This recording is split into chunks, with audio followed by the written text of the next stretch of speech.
thank you. Yeah, that would start.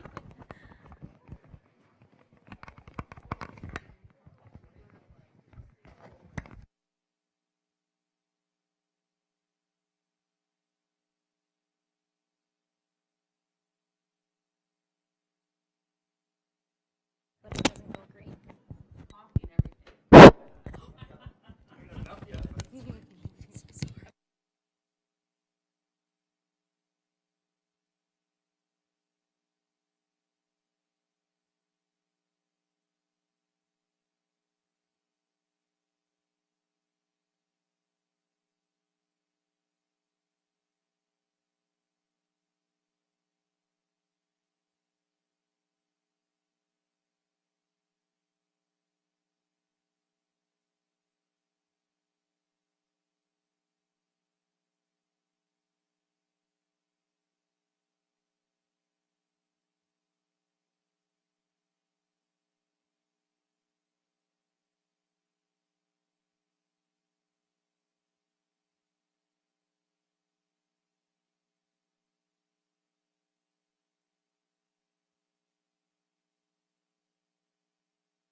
Excuse me. Hi, come on in.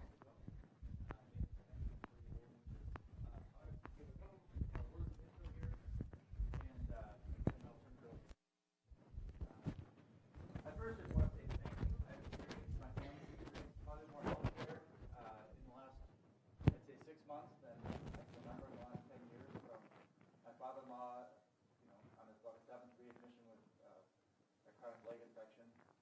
My mom had some surgery, so came into the ER with the surgery, went to the floor, got readmitted ER to the floor again, and then my kids have gone to urgent care, and I had an MRI. So it's been a lot of exposure. You work at a place, you know the people, and you think you're pretty awesome, and then you get to experience it as much as you have, which isn't what you want, but in experiencing it, you just really realize how awesome and amazing our teams are. So I appreciate all of that, and I wanted to start this morning by thanking all of you for that. So I will.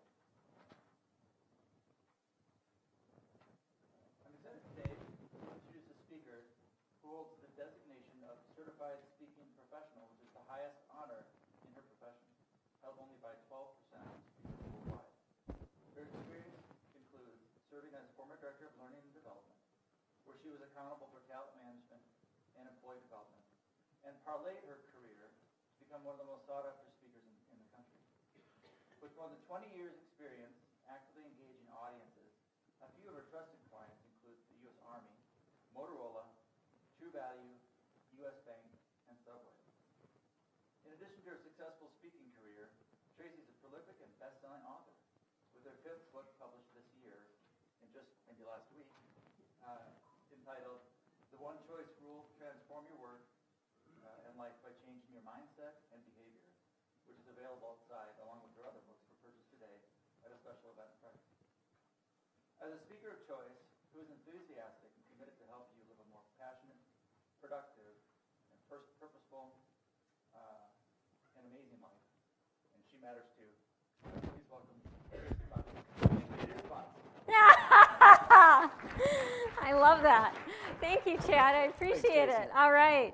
Well, I am really excited to be here, and this is a great group. So I wish you would all come forward, but I know you won't, so it's all good. So let me start by asking you a question.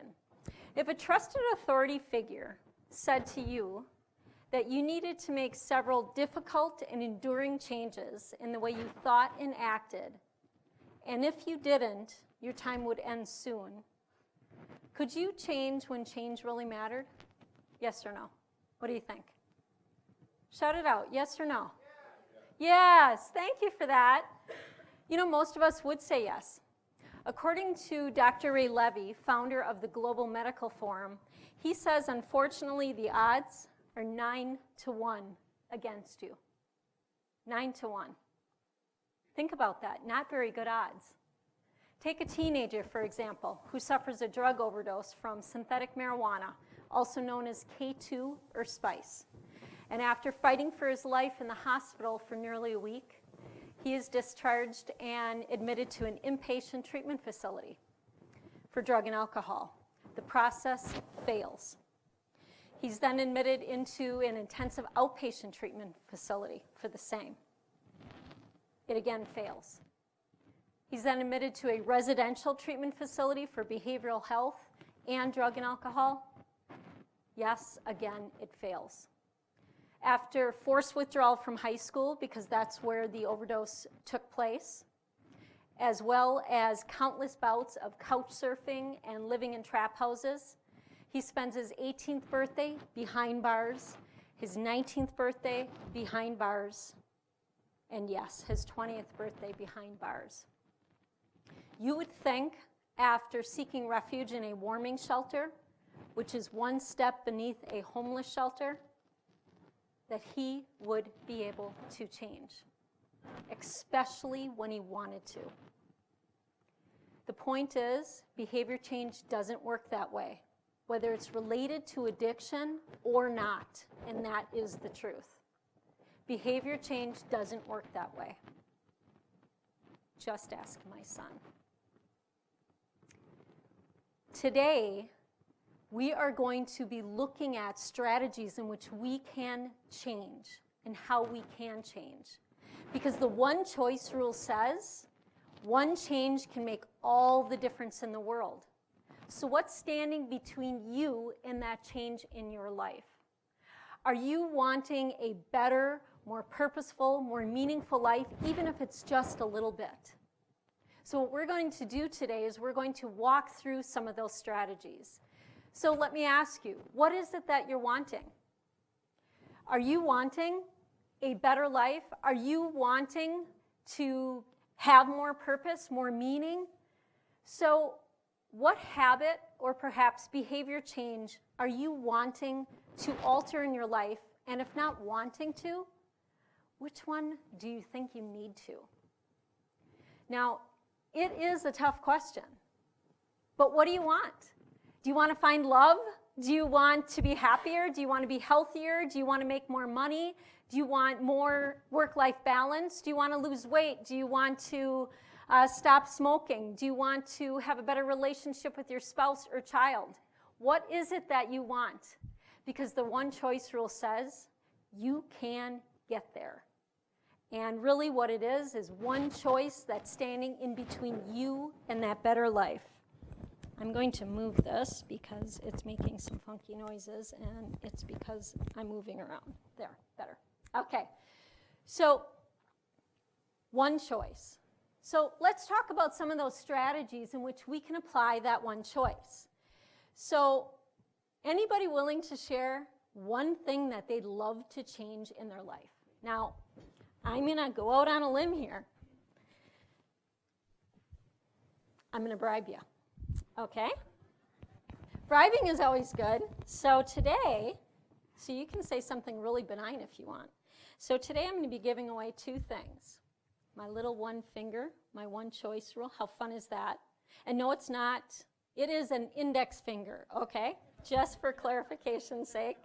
And then we have a fun little pen, and it's also a iPad.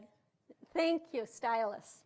So who can tell me what's one thing that you would love to change? One thing. What habit? Is it to get up earlier in the morning? Is it to leave work just a little bit earlier? Is it to have more work-life balance? Is it to read more? Is it to reach out to your parent more? Is it to have a better relationship with your child, with your husband, with your wife? What is it? Anybody brave? One thing that you'd love to change. Yeah, awesome. Thank you.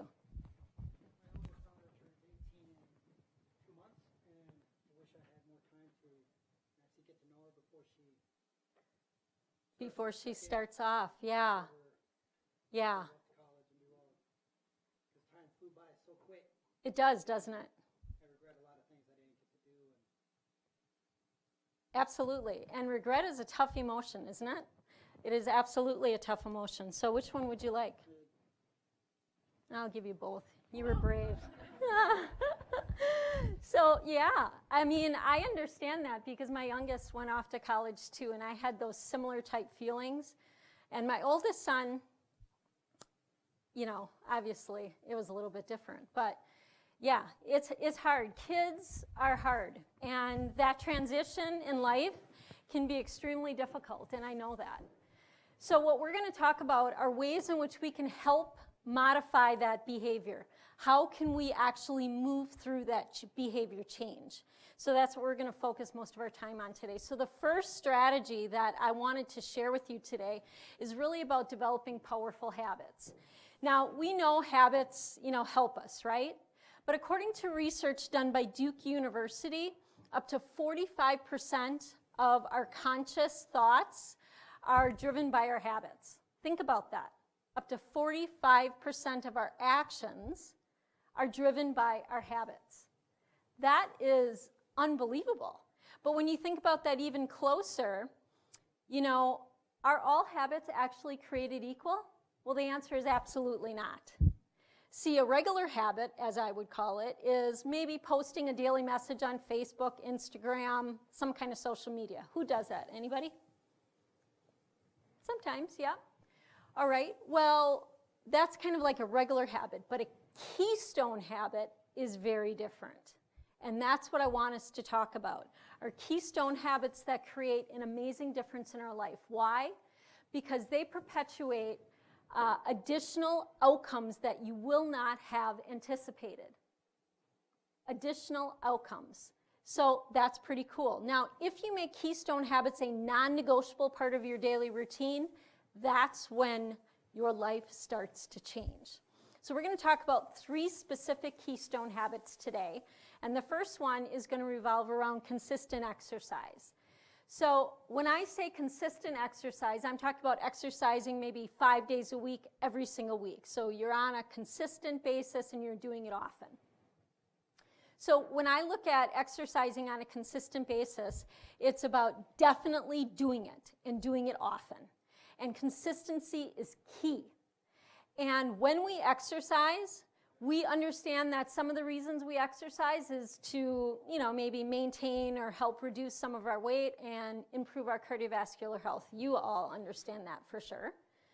Yet, are there some additional outcomes that we can get from it? Well, of course. So we know that our productivity level oftentimes increases. We know our stress level oftentimes decreases when we exercise on a consistent basis. Did you also know, of course, that your body gets stronger, but did you also know that your level of outlook or optimism dramatically increases? So when you think about those additional outcomes, that might give you more benefits to exercising on a consistent basis. But also, let's go one step further. You also tend to drink more water, which we know is healthy, and it also allows you usually tend to eat more healthy. Healthy food in, healthy body out, right? And isn't that important? Now, in addition to that particular keystone habit, let's look at another one. And another one revolves around goal setting. So by a show of hands, let's be honest, how many of you have set goals for this calendar year? Raise your hand. Okay, cool. Now keep them up if you have those goals in writing. Now keep them up if you refer to those goals at least 3 times every week.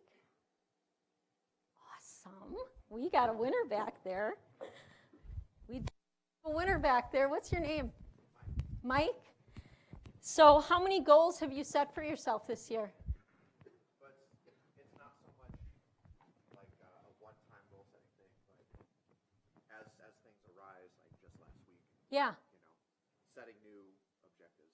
So keeping it fluid, and that's a really important part. Absolutely.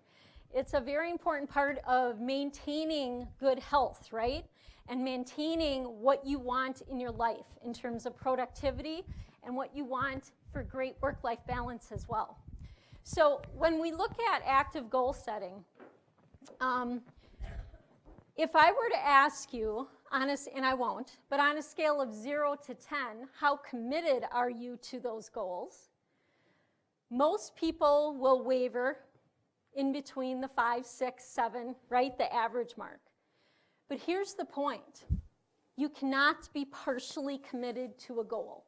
If you answer anything other than a 10, you're just interested in attaining that goal.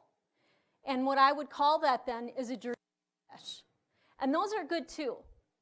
But if you want to cross the bridge from dreams and wishes and move over to results, the bridge are goals.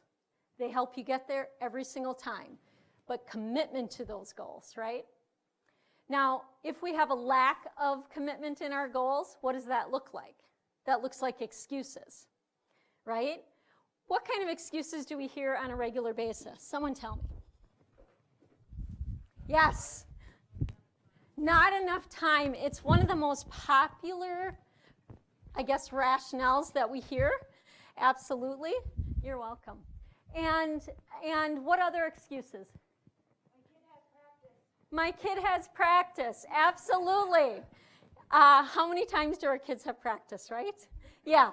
In our family, we would only do one sport per kid at a time, or one activity other than church-related stuff, but one activity per kid. Because with 3 kids, how do you keep that work-life balance, right? You don't.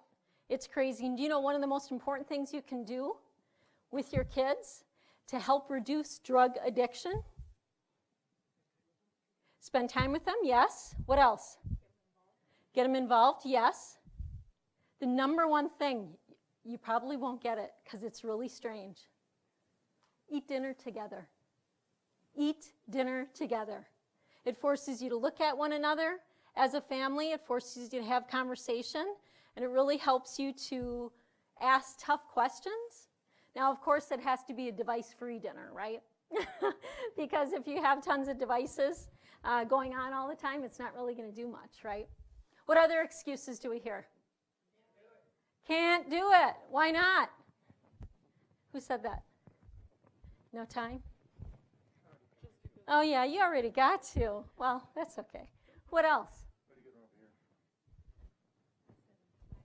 You're tired. Yeah, you don't have enough energy, right? You don't have enough energy. So, yeah, there's a lot of reasons for that. But I always like to say, step up and face that accountability, right? Do what you can to make sure that you are accountable for those things. And how do you become more accountable? Are by setting those goals. Now, one way to help goals come to fruition, I kind of like standing down here better. Or do you need me up there? Okay. It just seems like I'm closer to you. It's nicer. Is that okay with y'all? Okay, cool.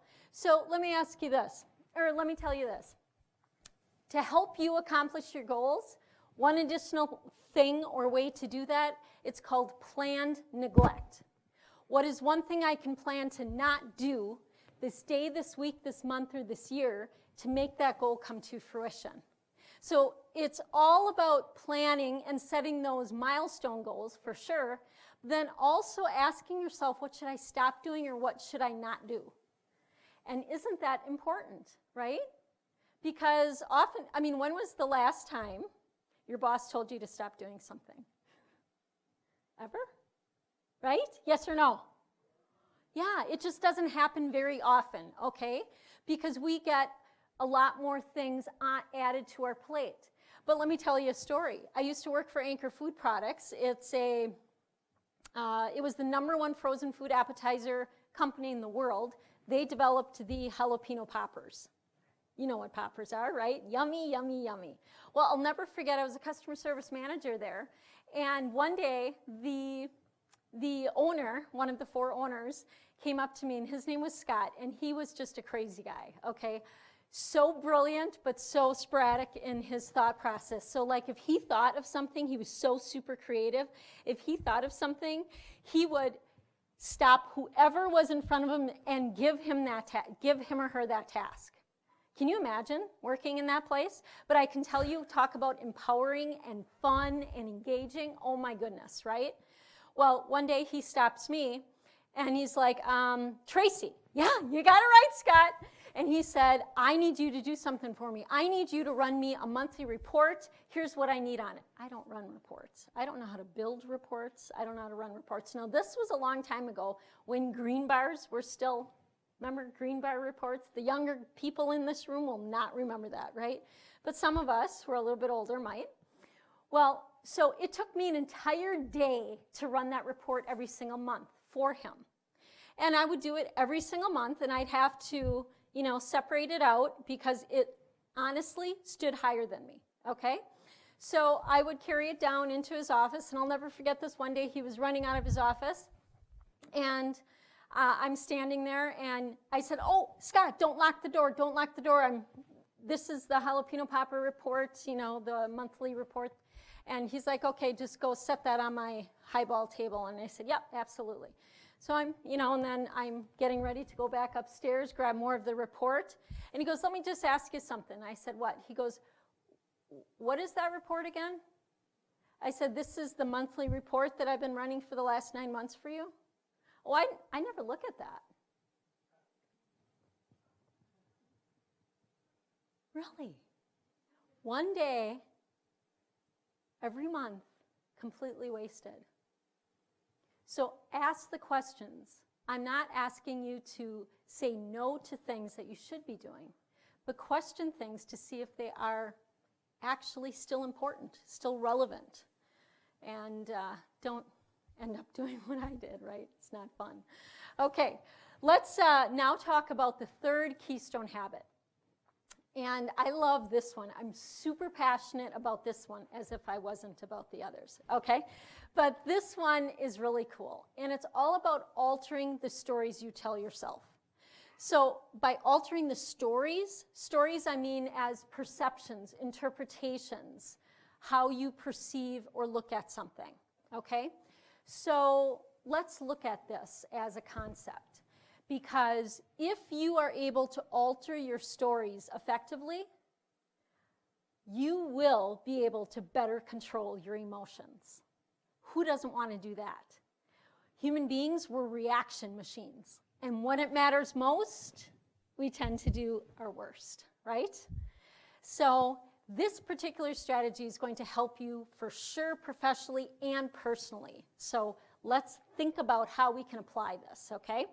So when we look at this particular concept, let's look at ways in which we can alter our story. Because when we look at a set of facts and we're able to alter our story, we can then experience a different emotion, which will cause us to change our behavior, which will then help us to achieve a better, more positive outcome. So let me walk you through an example, and I'll hop up here for this. So here we are, right? I am driving to work. I am driving to work, and I am on a 3-lane highway going north. I'm in the center lane, and I am jamming to my tunes in the morning. You know what it's like, right? You're a rock star in the morning. At least I am. I know I am. I know I am the best singer in the world. Why? Because I sound, right? I sound like Pink, okay, when I sing. I'm kidding. I'm horrible singer. So here I am jamming to my tunes, driving in the center lane, going north on a 3-lane highway. I look in my rearview mirror and I see a car coming up on the right-hand side rather quickly. And my eyes focus back on the road, and then they look back again in that rearview mirror, and the car whizzes past me. It swerves into my lane. I slam on the brakes, just avoiding the accident. I am hot. That doggone driver just tried to cut me off. What is his problem? Why did that person? Was I going too slow? And steering wheel, I start spewing obscenities. My energy's going. Not a very proud moment. Let's take a break for a moment. So the emotion that I likely was feeling at that moment was what? Anger, absolutely. So the story I told myself as it came out was that person did it on purpose. So now let's go back. Let's go all the way back to the same set of facts. We're in exactly the same scenario. Exactly. I'm driving to work, jamming to my tunes, going north on a 3-lane highway in the center lane, look in my rearview mirror, see a car speeding up, look back forward. Again, in my rearview mirror, the car swerves past me, speeds past me, swerves into my lane. I slam on the brakes, just avoiding the accident. Now let's stop. The question to you that I have for you is, what other emotion could I feel? Thank you. Thankful that I didn't cross into him, or that he didn't, we didn't get into an accident, right? Thankful. Do you hear that? Thankful. Choice. Awesome. Thankful. So two, I would argue, diametrically different or opposing feelings, perhaps. One is anger, and one is, I would argue, relief or thankfulness.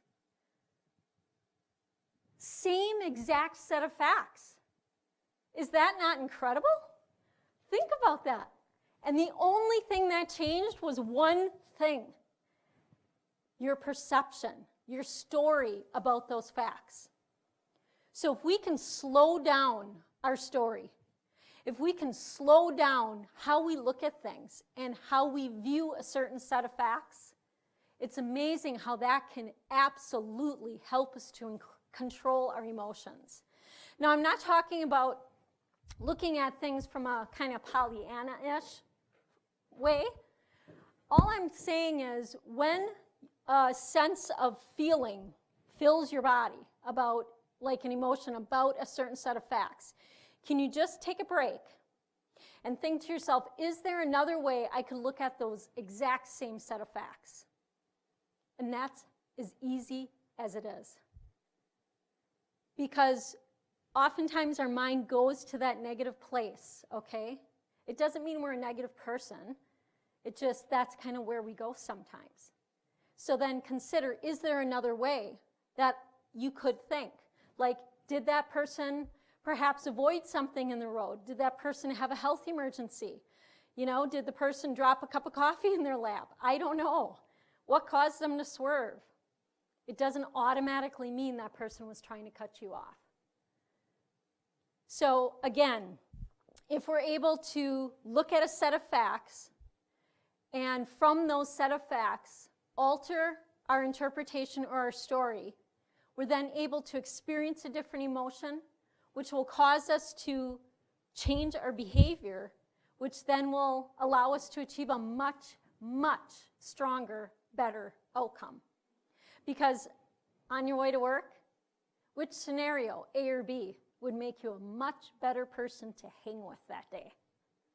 Yeah, without question, B, right? And that stays with you, and it impacts your team, and it impacts every single person that you come in contact with.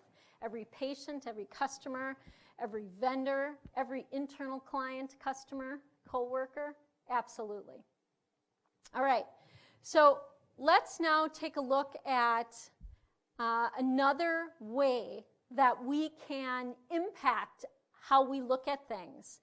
But before we do that, if you are interested in learning more about kicking bad habits to the curb, you can text on your phone this number, 22828, and then enter into the message area the word BUTZ, B-U-T-Z, my last name, and I will then email you a best practices for how to kick those bad habits to the curb. So just some information there if you want to learn more and stay connected. So another strategy that we're going to talk about today that will really help you to alter your behavior in positive ways is to alter your mindset. Now, mindset is described as attitudes and beliefs and how we kind of shape those. So I want you to do something for me. I want you, if you would please, to look around the room and spot with your eyes. Oh, this is a tough one. All those things, this is really a tough one. All those things that are yellow, okay? Spot with your eyes all those things that are yellow. Thank you. You might want to hold up your fingers or pens. Yeah, or books. Oh, awesome. Good for you. Hold up. Yeah. Look around the room and try to remember all those things that are the color yellow. All those things that are the color yellow. We're trying to memorize them. Okay, all eyes right here, please. Who can tell me 3 things? Just 3. Just 3 things that are the color blue. Yeah, you probably all could, right? Here's the point. We see what we're looking for. Are you looking for the positive things in your life, or are you looking for the negative things in your life? Because the truth is, what we focus on becomes our reality, doesn't it? And it all has to do with our mindset and what frame of mind we put ourselves in. So we're going to talk about ways now in which we can alter our mindset. Because we are human beings, we're not perfect, right? And there are days or times when we lead stressful lives or when things happen in our daily lives where we do end up in a place where we should probably be altering our mindset a little bit. So here are some strategies that we're going to look at today to help us do just that. So the first one, and I'm going to apply these to workplace as well, and I'm going to try to tie them very, very strongly to what you do as well. So the first one is to examine your social circle. So I always say, who you hang with, you become. Right? Are you hanging with the Debbie Downers, pessimistic Pauls, upsetting Ursulas, horrible Hanks, frustrating Francises? Who do you hang with, right? And whether it be at work or at home, who you hang with has a great deal of who you become. Because if you hang with someone that complains a lot, that worries, that is constantly nagging, that is looking at things as half full, not very positive, well, guess what? Some of that's going to rub off on you. But if you hang with someone that is happy, that is driven, that is empathetic, that is caring, that is giving, that is loving, that is passionate, well, guess what? Some of those qualities and traits are also going to rub off on you. And wouldn't that be a better way to have your behavior influenced? Now, this really has a direct correlation to teamwork. And teamwork is huge in a work environment. It's kind of one of the most important things that we bring to work-life productivity is how well we can collaborate with one another. Because collaboration is king or queen. So we're going to do a little activity that will drive home the point of collaboration. So it's going to be a little uncomfortable, and you're probably going to moan a little. But it's okay, because every group moans a little, okay? But you will not understand the true benefit of the exercise unless you do it. Deal? Okay, cool. So find a partner. That means just one other person and sit very close to that individual. So get up and move if you need to. Go ahead. Find someone to sit next to.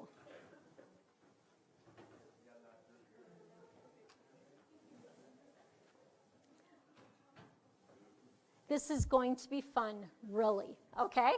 All right, so here it is. So here's what we're going to do. Now, I'm going to ask you to think of, to get you really committed to this exercise, I'm going to ask you to think of 3 things that you really, really want in life. 3 things. You don't have to tell a soul, just get them right here. 3 things you really, really want in life. Got them? Yes or no? Got them, yes or no? Okay, cool. Just want to make sure. All right, so what I want you to do is in a moment, I'm going to ask you to get into the arm wrestling position. I know, just use the edge of the chair or, use your arm. Let's get creative, right? And here's the deal. Here's the deal. Every time your arm, your hand, your wrist, gets the other person's wrist down, We don't want any workplace injuries, okay? But gets the arm down, you get one of those 3 things that you really want out of life. And the goal is to get all 3, okay? Ready, set, go.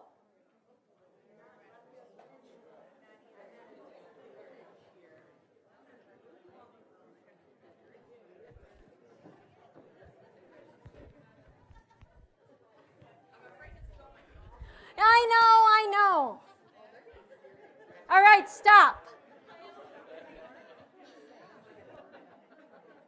Yeah, you're looking at me, this is weird. It's okay. You're not the first audience. In fact, everyone does. So, here's the question. Which team was successful? Which team of both individuals got all 3 things? You did. And you did in the back. Awesome. Okay, so let me ask both groups. So, what did you do? What was your strategy? We took turns winning. You took turns winning. What does that mean? We just let each other win. So show me what that looks like. 1, 2, 3, 5. Did they cheat? Thank you. Why not? They collaborated, didn't they? Now, in work specifically, here you can fight over it. In work specifically, aren't we oftentimes encouraged? Aren't we oftentimes encouraged to compete? In fact, oftentimes goals are set up to compete. And we want to win. We want to be the best. We want to outperform. We want to be better than everybody else. We want to have the least cases of incidents. We want to have whatever that is for you in your role. But why can't it be different? Why can't it be, how can we best collaborate as a team? How can we best accomplish those things together? Because rarely in work do you work totally autonomously alone. Work is a team sport. Rarely does anybody work in their own little silos today. We all need one another in some way, shape, or form. And if we build goals, if you're a leader, if you build goals around collaboration versus isolation, it's amazing what you can do. But if you're an individual contributor and not a leader, thinking of those ways to help your boss be able to do that is also cool. Because let me tell you, team goals are much harder to create. Much, much harder. Which is why we're in a world of competition so much more than we are in a world of collaboration. So think about that and work together as a team to come up with those strategies.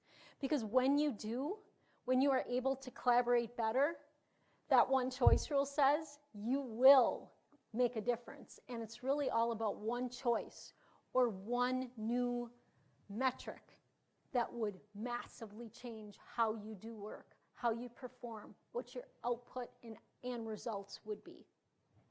All right. So let's now talk about challenging self-talk. If you want to alter your mindset, another way to do that is to challenge what's going on in your mind, right? So when you leave work today and think back to other days, does this ever sound like you? I can't believe these cars are driving so slow. I have to get here, and they are just going so slow. What is their problem? You don't have to answer. But does this ever sound like you? Now, as you weigh the evidence, is it actually that those cars are driving below the speed limit? Or is it perhaps that you have a heightened sense of impatience? Probably the latter, yes? So as you reflect on that, is there a way we can first control what we're thinking so we can better control what we say? Because how we think definitely influences our form of communication. And how we communicate, whether it's verbally or non-verbally, through our body language, it makes a huge difference in how we connect and communicate with our team members. And guess what? That also goes for the same at home, right? Because we're oftentimes harder on the people we really love. Yes? Oftentimes. Yes. Not cool. Not good. All right. Volunteer to help those in need, and this has a direct correlation in community support. One of the coolest things I've had the privilege of doing was serving on a team with the Habitat for Humanity. Anybody ever do that? Oh my gosh, if you ever get the chance, it is cool. Now, I'm not the handiest gal in the world, okay? However, I got to pick up a box of nails and a hammer and be part of building a brand new home for a family in need in my community. And I can tell you that when those keys are awarded to that family, the deep sense of gratitude and appreciation that they feel is incredible. But oh my goodness, it's so much bigger than that, because you feel a huge sense of, wow, I contributed to this in my community. And that is super cool. And those opportunities happen every day. But whether you are allowed time off at work to do that, or you make time in your personal life to do that, it's huge, and the difference it can make in how you can alter your mindset and look at things, because it really helps to really help us appreciate one another, which is really what the gift of gratitude is all about. It's all about appreciating other people. And one thing that I encourage people to do in this nanosecond world we live in, always related to devices, is there a way, instead of saying thank you via a text, instant message, or a post, or an email, how about sending an old-fashioned thank you card to demonstrate a great sense of gratitude?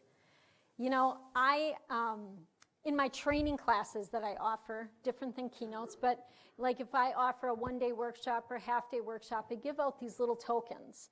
And I have a whole table of prizes that they can cash in the tokens for. And I do that for one reason. So it helps them to obviously contribute and get engaged and be part of the learning process.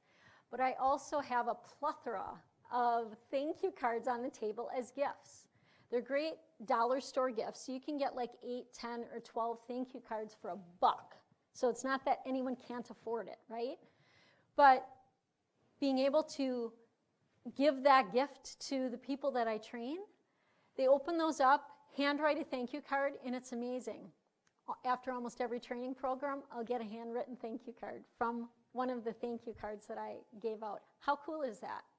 But it's a lost art. And the cool thing is, too, when you give someone a thank you card, guess what? That's going to get them thinking, too, and they may just then model that same behavior, which is really cool.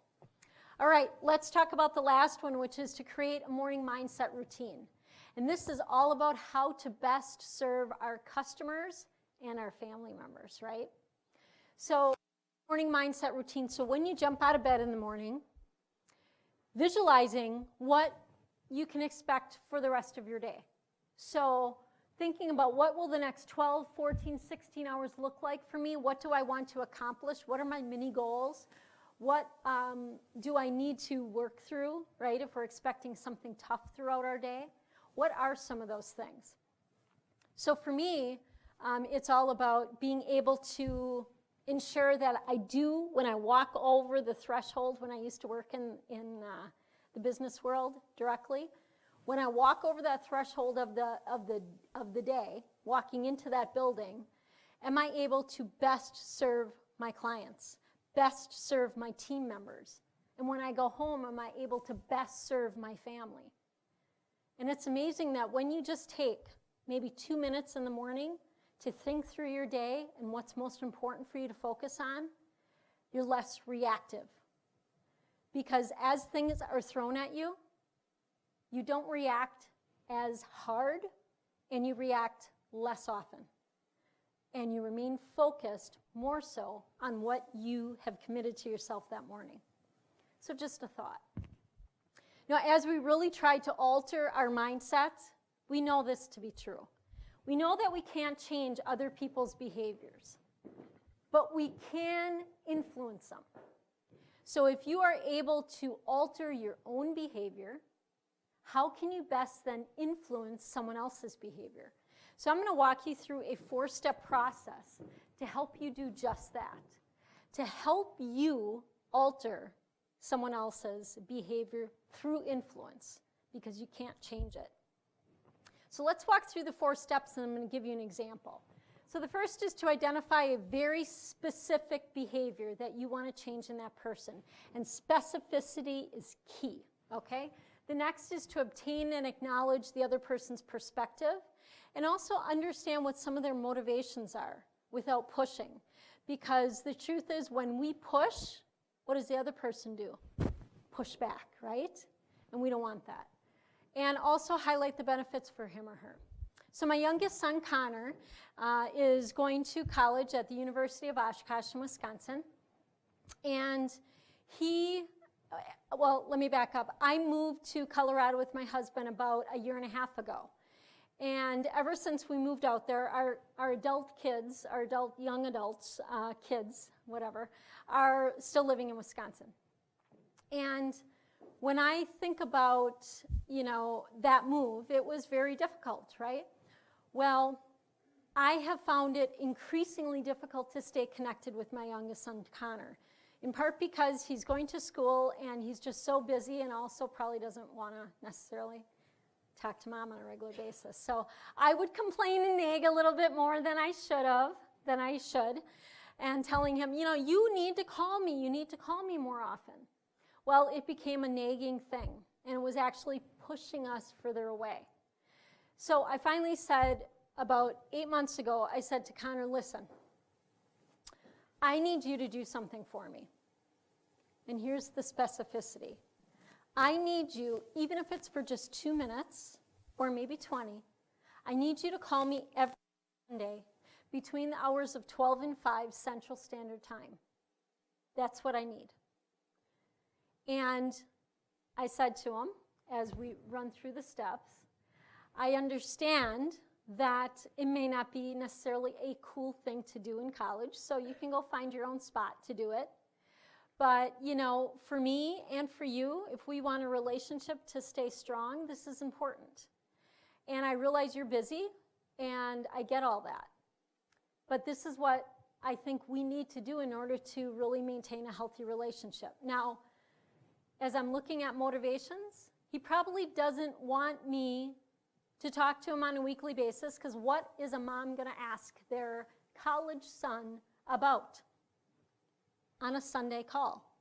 What he did Friday night, what he did Saturday night, how his grades are going, how his last test was, and how his girlfriend is.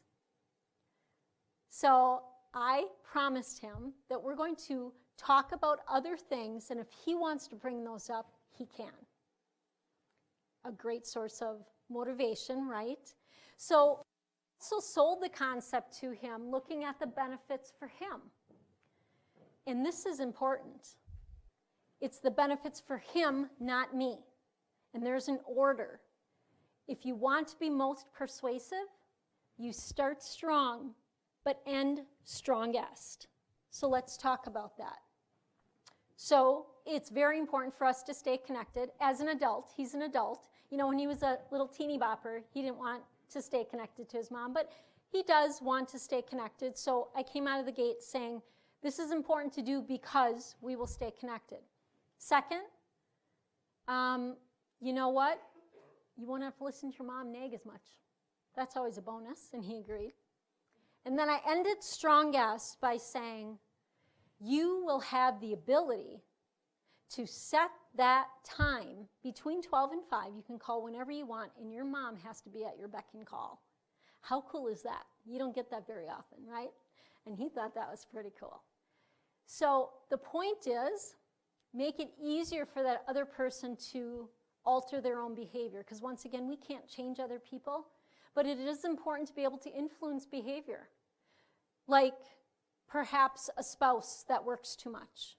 Perhaps a colleague that isn't following through on commitments. Perhaps a friend who is constantly talking negative or in a bad relationship. Influencing behaviors of other people are part of what we do, and it's important at times. So learn to follow that 4-step process if it works for you. Now, whether you're changing your behavior or you're trying to influence behavior in other people, it takes courage, doesn't it? Why? Because it's tough. It's scary. Behavior change is always scary. And courage is defined as not necessarily not being part of that fear, but going through it and doing so in a way that gets you through it anyway. So it's not the absence of fear, but it's being afraid and doing it anyway. So I also believe, well, let me say this. This has been said before. You can have courage or you can have comfort, but you can't have both. They're mutually exclusive. So what do you want? What do you choose, courage or comfort? So when you demonstrate courage, and you need to demonstrate courage when you face setbacks. We all face setbacks, don't we? Absolutely we do. But it's never the setbacks that does us in. Never. It's our reaction to those setbacks.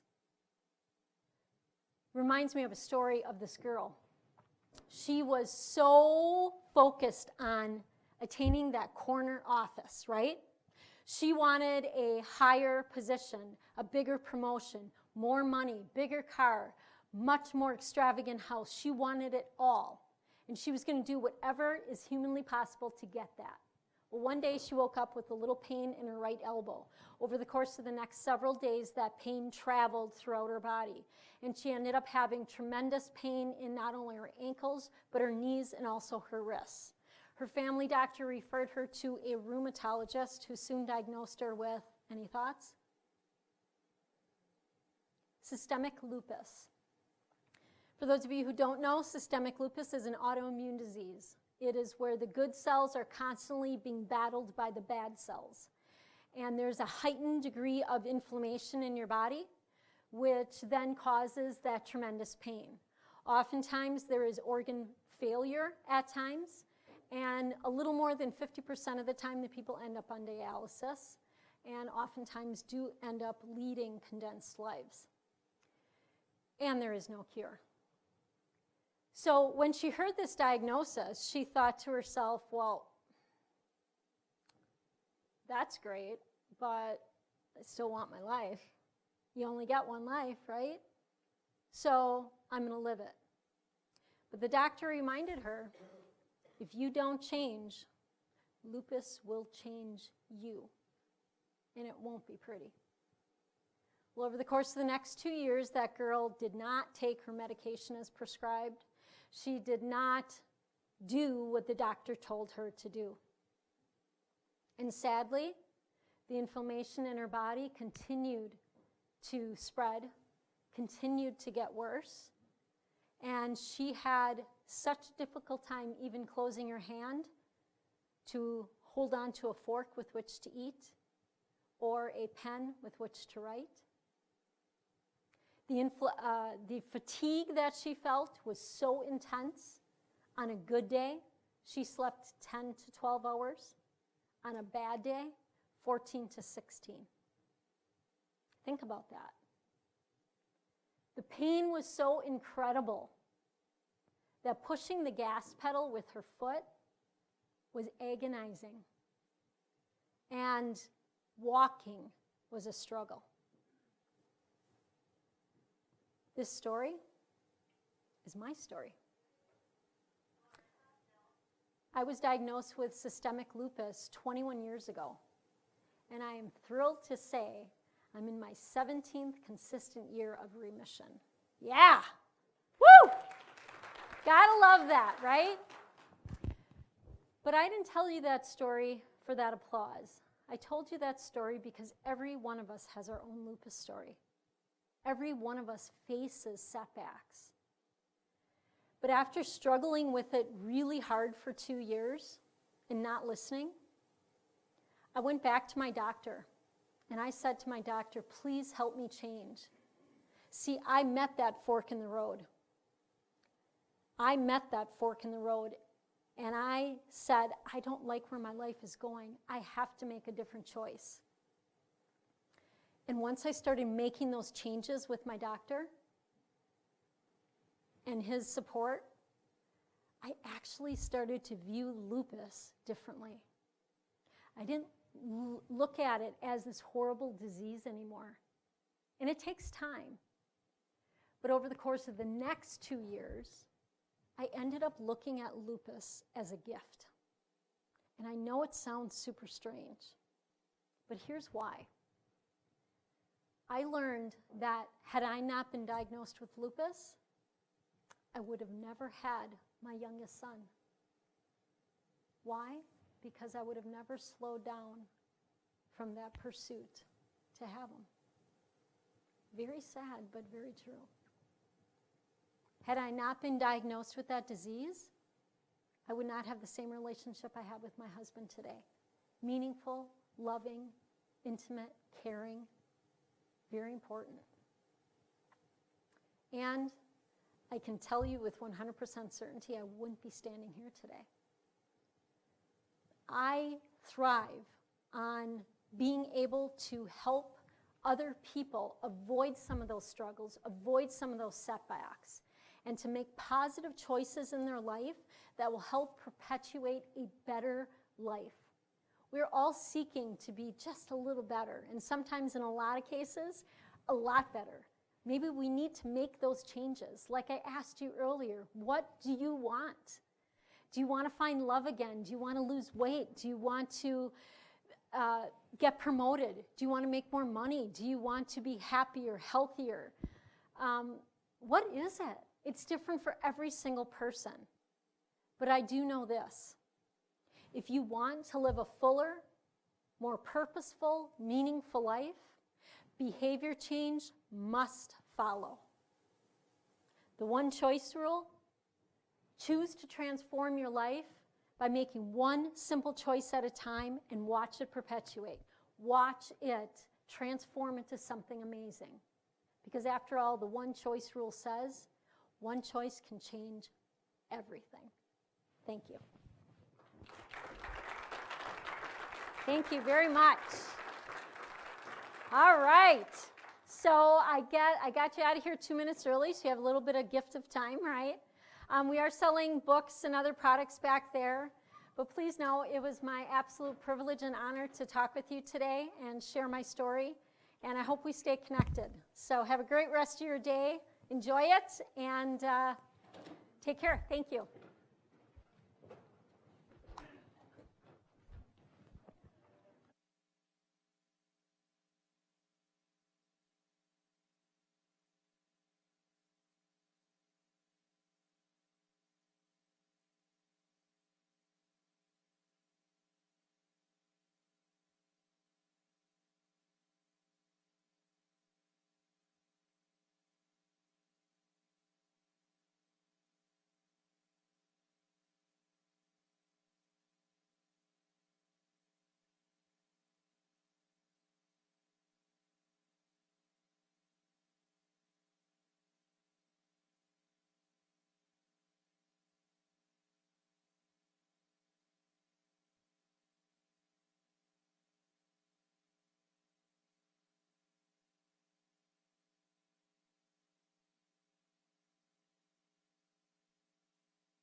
Hello, everyone, and thank you for being here for You Matter Day. We're so glad that you took the time to come have some fun with our speaker today.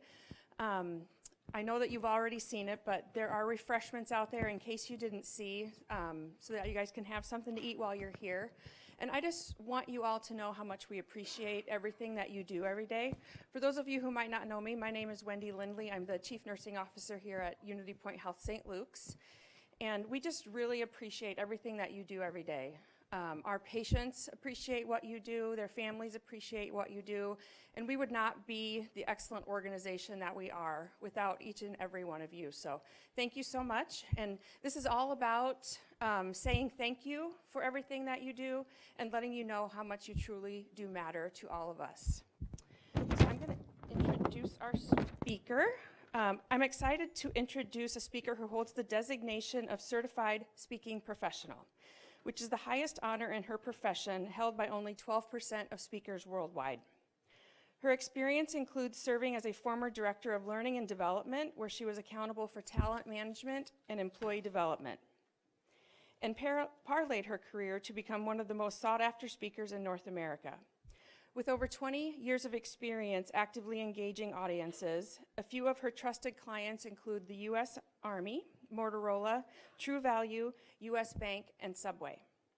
In addition to her successful speaking career, Tracy is a prolific and best-selling author, with her 5th book published this year entitled The One Choice Rule: Transform Your Work and Life by Changing Your Mindset and Behavior, which is available for purchase today at a special event price. I don't know if you saw all the material out there on the table outside, but that is all available for purchase.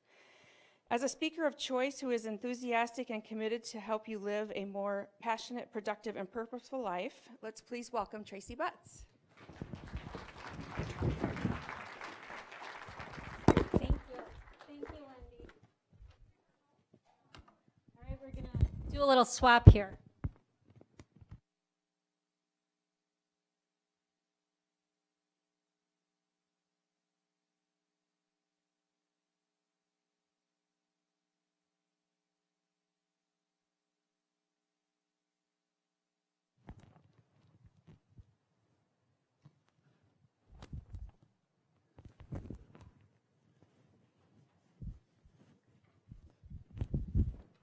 All right, there we go. How's that? Good? All right. Well, I'm really excited to be here, and I'm really thankful to be part of the You Matter Days, so we're going to have some fun together. All right, so let me start out by asking you a question. And just so you know, we're going to do some interactivity here today, and you have a chance to win a couple prizes. So participate with me, okay? We'll have some fun.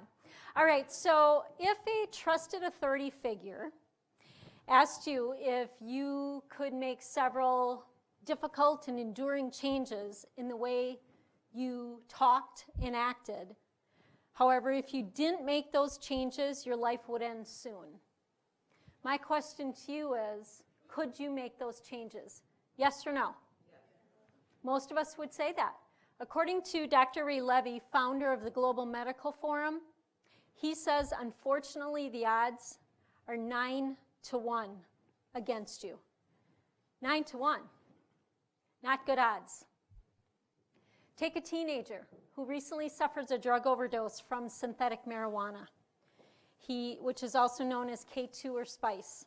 He's admitted into the hospital, fighting for his life for almost a week. He then is admitted into an inpatient treatment facility for drug and alcohol. The process fails. He's then admitted into an intensive outpatient treatment facility for drug and alcohol. Also fails. Welcomes the opportunity to then go into a residential treatment facility for behavioral health and drug and alcohol addiction. Fails.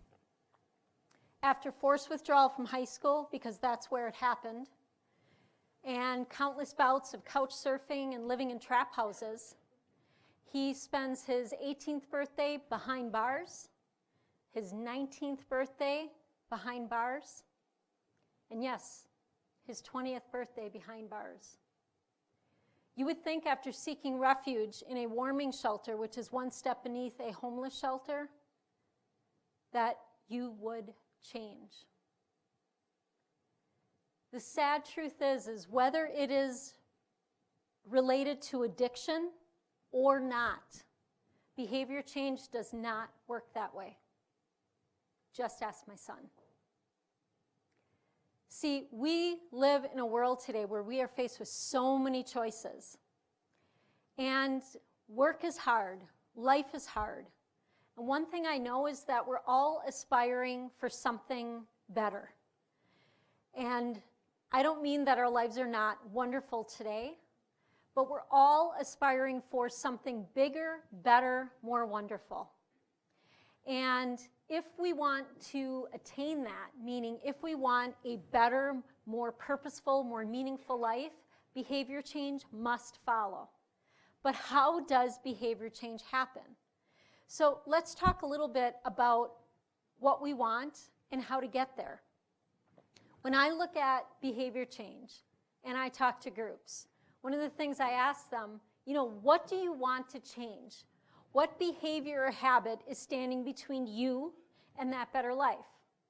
Or what behavior or habit do you know you need to change, but for some reason you just haven't been able to do it? Because we all have it. What is it? And I'm referring to this on a professional level and as well on a personal level, because we have those things. They cross over. So what do you want? Do you want to find love again? Do you want to feel more empowered? Do you want to be happier? Do you want to be healthier? Do you want to stop smoking? Do you want to lose weight? Do you want to be a better parent? Do you want to be a better son, daughter? What is it that you want?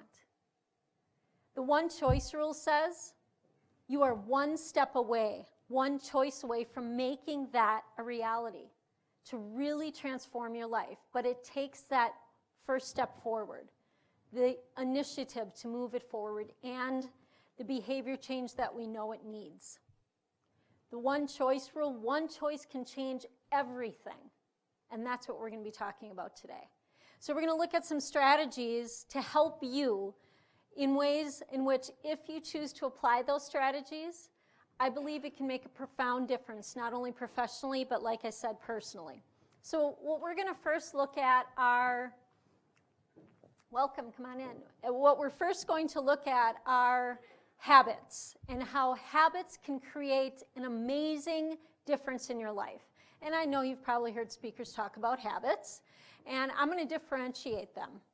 So when we look at habits, I look at them as powerful forces. In fact, up to 45% of our actions are related to our habits, directly correlated. So what we think, see, feel, hear, and do are directly correlated to our habits. Now think about that. That's pretty amazing, and that's according to a study at Duke University. Now, but not all habits are created the same. If you take a look at a regular habit, like posting a daily message on Instagram, Facebook, LinkedIn, some kind of social media, who does that? Every once in a while. Okay, cool. If you do that, that's kind of what I would call a normal, regular habit. But keystone habits are very different. See, what keystone habits do, they create unanticipated outcomes. Very, very different. And if you make keystone habits a non-negotiable part of your daily routine, you change. So let's talk about what some of those keystone habits are. And some of those are listed in my book, but the three we are going to focus on today for the purposes of this talk are these three. We're going to first talk about exercising consistently. Who exercises on a regular basis? Raise your hand. Okay, cool. So let's look at that one, because exercising consistently, if we want to call that a keystone habit, it has to be consistent every single week. So for example, let's say you exercise 5 days a week. That's considered a keystone habit. Now, we get a lot of great benefit from exercising. We know that, right? And you do it to either maintain or to lose weight, or you do it to enhance your cardiovascular health. Those are the two main reasons, and perhaps to make your body stronger depending on what you're doing. but there are also unanticipated benefits or outcomes from exercising. Who can tell me what some of those might be? Who can tell me an example of another benefit from working out? Exercising on a consistent basis. Yes? It does, absolutely, and you get to have a choice. So you get a pen that is also a stylus or a squishy one finger, one choice rule. Now, this is an index finger, okay? Not the naughty one. Which one would you like? Take the pen. Okay, Thank cool. you. You're welcome. All right, what's another one? What's another benefit for exercise? Yes? It reduces stress. You're going to give you a choice. She's like, I don't want the finger. I have to say, just as a side note, I did a keynote on Monday in front of 1,200 people. It was remarkable, and every single place setting had a finger. And when the people walked into the event, there were some tables where the board people would sit, and they didn't have this. So they felt compelled to tell the people as they were walking in, go to any table where you see a yellow finger. And from the side, it's really funny, because you just can't tell which one's up. But whatever. You got to have some fun, right? Add a little levity to the day. All right, so anyway, give me one more. What's another benefit of exercising? Another benefit. Helps you sleep better. Who said that? Awesome. She's like, oh, please, really? What do you want, a pen or a finger? She wants a finger, doesn't she? Which one? Okay, all right, sounds good. Yeah, there are a lot of unanticipated outcomes to exercising. Now, there are additional ones to the absolute unintended ones, and let's talk about what some of those are. For example, when you exercise, you tend to drink more water, right? We all know that water is good for us. And you also tend to eat healthier. Healthy food in, healthy body out, right? Okay, let's move on to the next keystone habit, which is active goal setting. So let me ask you, how many of you, by show of hands, have set goals for this calendar year? Awesome. Keep them up in the air, please. If you have those goals in writing, keep them up if they're in writing, and keep them up if you refer to them at least 3 times per week, every week since the beginning of the year. All right, look around the room. Raise those hands with confidence. Look at that. Those are the people, I would say, okay, you can put them down, that truly have goals and are committed to them. Because if I were to ask each of those who had their hand remaining, how committed are you to those goals? My guess is every one of those people would say 10 on a scale of 0 to 10. Why? Because commitment makes the difference. See, you cannot be partially committed. Any answer other than a 10 means you're not committed. 0, 1, 2, 3, not committed. Now, that doesn't make it bad, because we all need wishes and desires. Because goals that you're not necessarily committed to yet, I would refer to them as goals or as dreams or wishes. And those are healthy, they're great. But if you want to achieve the outcome, the bridge to make that happen are goals. So if you want to take those dreams, those aspirations, those things that you want most in life, and create the outcomes and the results that you're searching for, goals are the bridge. Now, sometimes we get into excuses, right? Kind of the opposite of goal setting, because if you really want to take full accountability for goals, you can't have excuses, right? And we hear tons of excuses all the time for why we can't do something, right? What are some of the excuses that we hear on a regular basis? Don't have time. Who was that? Do you want, which one do you want? Whoops, did I just step on your toe? You're good. Oh, here, I'll give you a finger. What would you like? It was a finger, and what was the other thing? A pen or a stylist? Oh, I'll take it. Okay, very good. I saw your hand go up over here. She's like, I'm keeping my feet out of the way. Yeah. Energy. Yeah. Which one? Oh, give me the finger. Okay. I love it. All right. So, yeah, there are just so many, right? So many excuses that we hear on a regular basis. You know, we've always done it this way, which, you know, that one is probably one of the worst, right? But if we want to avoid some of those excuses, we have to step up and take personal accountability. Now, there's also one other concept that you can do to help those goals come to fruition, and that's to practice planned neglect. What is one thing I can plan to not do this day, this week, this month, or this year to make that goal come to fruition? Because with goal setting, it's important to set mini milestones so that you absolutely accomplish your goals. However, how often do you actually stop doing something? Think about this. When was the last time your boss or team lead told you to stop doing something because there wasn't any need anymore to do it? That doesn't happen very often. In fact, years ago, I used to work for Anchor Food Products. They were the developer or inventor of the jalapeno popper. Y'all familiar with that? Yummy, right? They were bought up by McCain Foods, who is now the largest potato manufacturer in the world. Well, one of the owners, there were 4 owners at Anchor, he would come running down the hall, and he was always so excited. You know, he was just kind of like a little kid in a candy store, and he was so fun to work for. But the thing with Scott is that when he ran into you, his mind was always working. And when he ran into you, you knew you were going to get whatever project was on his mind, whether you are qualified to do it or not. Because he believed in everybody, and he thought, you know what, you're resourceful, you go do it, you go find. So I ran into Scott one day, and he's like, Tracy, right? And I'm like, right. And he's like, okay, here's what I want you to do. I want you to create a monthly jalapeno popper report. Here's what I want on it. I mean, and he wanted all these different variables, right?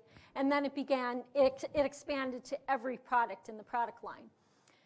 And he wanted it on a monthly basis. And I said, okay, well, all right, I can do that. So I don't have the first clue about how to design a program. So I met with our IT folks, whatever. But I ran the program for him, and it took me a full day on and off. And those were the days you young ones will not know. The older folk in the room will know. Green bar reports. Do you remember those? Yes? Give me an I if you remember them. Yeah, you get it, right? Okay, so the green bar reports, so it would jam all the time, whatever. It took me a full day to run, and the report honestly stood higher than me. I'm 5'3". It stood higher than me, so I had to bring it into his office. Well, I'll never forget one day, he was on his way out of the office, and he always locks his door, and I said, Scott, wait. And I took the report, I put it on the table, you know, the first of many walks, and he's like, oh, okay, which report is that? And I said, this is the jalapeno popper report. Oh, okay. And he said, now, what was that report again? I said, this is the one I deliver to you every single month. And he said, well, I haven't looked at that report in, I think, 9 months. And it took me a day every month to run that report. So the point is, I'm not saying don't do what you're asked to do, but I am saying sometimes we need to question to see if some of what we're doing could be avoided or has been replaced with something different. You know, it's better to just ask some of those questions to be certain. And that's really what planned neglect is about. What is something I can plan to not do this day, this week, this month, or this year to make time for that? And it might be just where you don't need to do it one particular month, if you can pass on that to make time for that one thing. So let's say you want to see your ill parent more often. What is something you can stop doing for a week where you could carve out 2 hours? What do you think?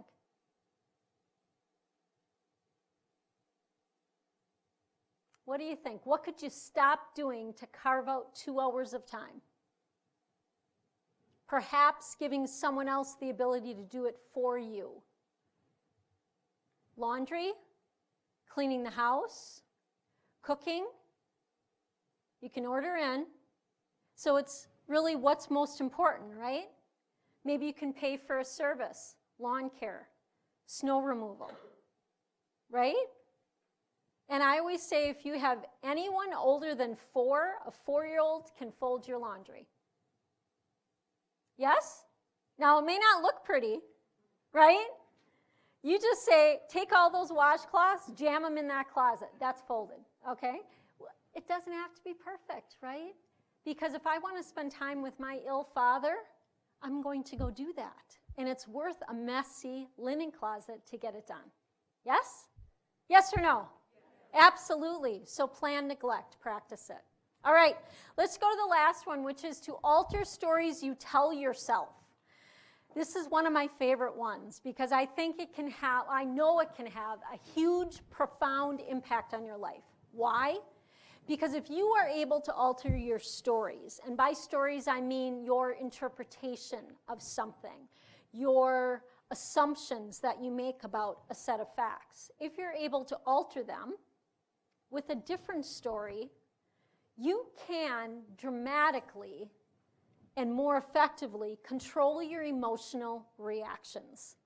Human beings, we're reaction machines. When it matters most, we tend to do our worst. And that's not good. So let's think about this. Because if we are able to see a set of facts, alter our story, we can then experience a different emotion, which will allow us to change our behavior and then achieve a much better outcome. Let me illustrate with an example. So let's say I am driving to work, okay? I'm in my happy zone, driving to work, jamming away, rocking to some Pink, because I'm going to see Pink on April 1st. Any Pink lovers in the audience? Oh, she's so good. So, do y'all know who Pink is? All your hands should be up, man. She's great. Yeah. Okay. Sorry. I was just copying someone in the audience. So I'm jamming to my Pink album, whatever. That really dates me. Okay. The vinyl. Anyway, I'm jamming to my tunes. I'm driving north on a 3-lane highway to work. I'm in the center lane and rocking it out. I look in my rearview mirror, I see a car in the right-hand lane, and it's coming up quite quickly. I glance forward, then glance back in my rearview mirror, and I see the car coming up super fast. It whizzes past me, it swerves into my lane, I slam on the brakes, just avoiding the accident, and ooh, I'm hot. You know, why did that person swerve into my lane? Doggone it, I start pounding on the steering wheel, shouting obscenities, my phalanges go up, or my yellow finger, whatever. Not the bad one. And I'm thinking to myself, oh my gosh, right? This person cut me off on purpose. What is going on? So, obviously, what was my emotion? Anger, yeah, anger. And the story I told myself in that moment, in that example, was that that person did it on purpose. Now, there's an infinite number of stories I could have told myself, but that's the one that I verbalized that came out. That's the one I stuck to. Okay, so now we're going to take it from the top, and we're going to look at exactly that same scenario. Same set of facts. Driving down the highway, on my way to work, heading north, in the center lane of 3 lanes. I jam into my tunes. I look in the rearview mirror. I see rear, off to my right, in the right-hand lane, a car coming up very quickly. Look forward, look in the rearview mirror again, see the car swerve or speed past me, swerve into my lane. I slam on the brakes, just avoiding the accident. But time out. Is there another way I could feel? Gratitude. Thank you. So I would argue relief, gratitude, perhaps. So, okay, let's just get this right. Did any of the facts change, yes or no? No. Up to that point, none of those facts changed. But here's the deal. What did change? My story that I told myself, which does impact your attitude, but it was the story I told myself, because in that particular case, I looked at that situation and that set of facts differently. I may have said something like this, and it could be an infinite number of stories. I may have said something like, I wonder what happened to that driver. I wonder if the driver is okay. What caused that person to swerve into my lane so abruptly? I wonder if they were trying to avoid something, or I wonder if they have a heart condition, or I wonder if they spilled a hot cup of coffee in their lap. Whatever, hopefully not texting, right? But when you elicit that feeling of gratitude, it has nothing to do with anger. And given the exact same set of facts, the only thing that changed was my story, which created two diametrically opposed, I would say, emotions. And all I can say is, which scenario, A or B, would make you a better employee when you get to work? Yeah, without question, right? And probably even a better significant other, spouse, mom, dad, when you get home, because all of that carries. So think about the impact that that can have. So when you see a set of facts, look at ways in which you can alter your story. And by that, I'm not looking at it from a Pollyanna-ish standpoint. What I'm suggesting is when you see a set of facts, and perhaps your knee-jerk or initial reaction is to look at it like jumping to a negative thought, think to yourself, is there another way I could look at this scenario? And just give it a moment to think about it. And in that moment of hesitation, you probably will kick that negative comment out of your head and say, how can I look at it differently? Because when you do alter your story, you then experience a different emotion, which will cause you to change your behavior and ultimately have a much, much better outcome, especially for your patients, for your caregivers that are around, for the families, for other co-workers, and for your family and friends. All right, now, if you want to learn more about habits, especially kicking those bad habits to the curb, one time my shoe fell off when I did that, not good. If you want to kick those bad habits to the curb, do this. Grab your smartphone and type in the telephone number 22828 and use the text message BUTZ, B-U-T-Z, not B-U-T-T-S, BUTZ, B-U-T-Z, and then I will email that information off to you. So if you're interested, feel free to do that.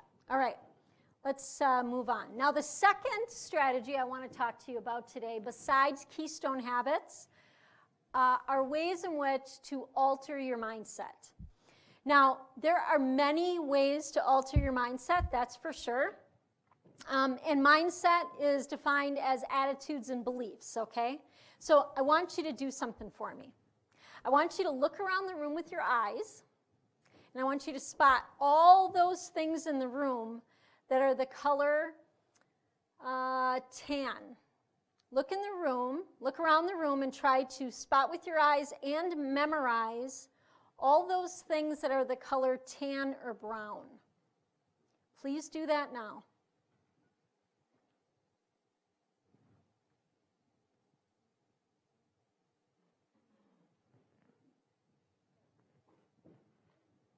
All right, all eyes right here, please. Who can tell me 3 things, just 3? Who can tell me 3 things that are the color red? Right? I know, it's a little gotcha, right? Yeah, you can probably, right? Yeah, because she was looking around. Here's the point. We see what we're looking for. Are you focusing in on the positive things or the negative things? Because what you focus on will absolutely become your reality. And how true that is. So when you are in those moments, and we all get there, when we don't think about something maybe in the most positive mindset, how do you alter it? How do you modify the way you look at something? So let's look at these ways in which we can modify them. So we're going to take a look at our first one, which is to examine your social circle. So I always say, who you hang with, you become. Are you hanging with Debbie Downers, negative Nellies, pessimistic Pauls, upsetting Ursulas, frustrating Franks? Who do you hang with, right? Because if you hang with the complainers and the worrywarts and the people that are constantly negative, guess what? Some of that's going to rub off on you, right? But if you hang with people that are caring, that are loving, that are empathetic, that are honest, that are fun, that are passionate, that are happy, that are successful, well, guess what? Some of that's going to rub off too. And I'd much rather hang with someone like that. And that really has a direct correlation to how we contribute to our teams, how we collaborate with our teams. See, because when we come to work, we bring our baggage, don't we? You don't walk over that threshold. I'm at work now, right? You do bring some of that with you. We're human beings. And how we interact with others at work definitely makes a difference. And we rarely work in silos anymore. We are all dependent on one another. Maybe not directly, but indirectly. But rarely does anyone work all by themselves with no influence or impact with anyone else. So I want to illustrate this point in a way that I think you'll have some fun with. I'm going to ask you to take a little risk, be a little courageous, and just do it, okay? Is that good? You want to participate with me? You don't have to do anything with me, just with a partner. Are you up for it? Are you up for it? Yes. Oh, wow. It's afternoon. It's all good. Okay, so here's what I want you to do. I want you to find a partner, okay? So if you can't find a partner, stand up and I will work on partnering you. So you just need to be sitting next to someone. Not groups of 3, that's not a partner. It has to be one-on-one.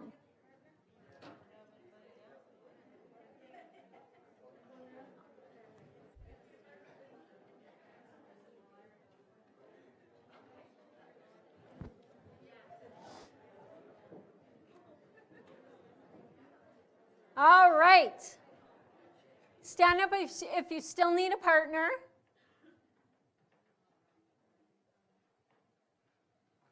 Sweet. All right. We're all partnered up. Sounds good.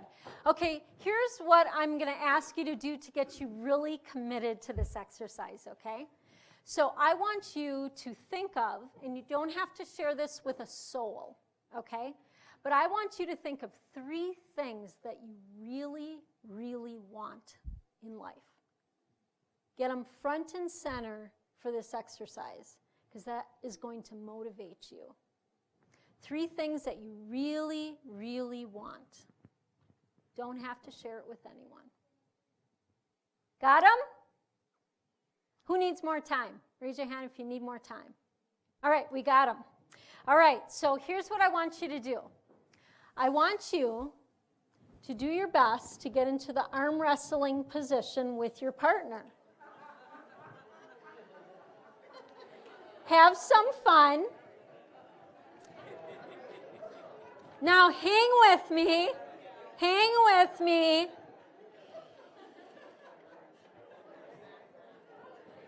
Here are the rules. One rule. The goal is to get your partner without any workplace injury. We want no workers' comp, okay? But we want you to take your arm, do your best to slam your partner's arm down, okay? I mean, nicely, easily. Yes, nice and easy, okay? And the goal is to get all three things you want. So every time your arm comes down, you get one of those three things. And the goal is to get all three. Ready, set, go.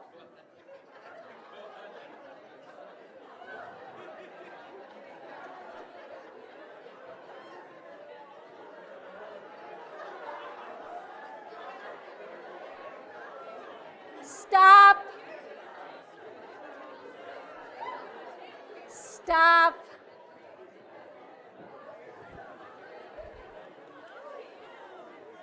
Time out. All right, so I have to ask, which team got what they wanted? Meaning person A and person B both got all three things. Okay, I saw hands go up over here first.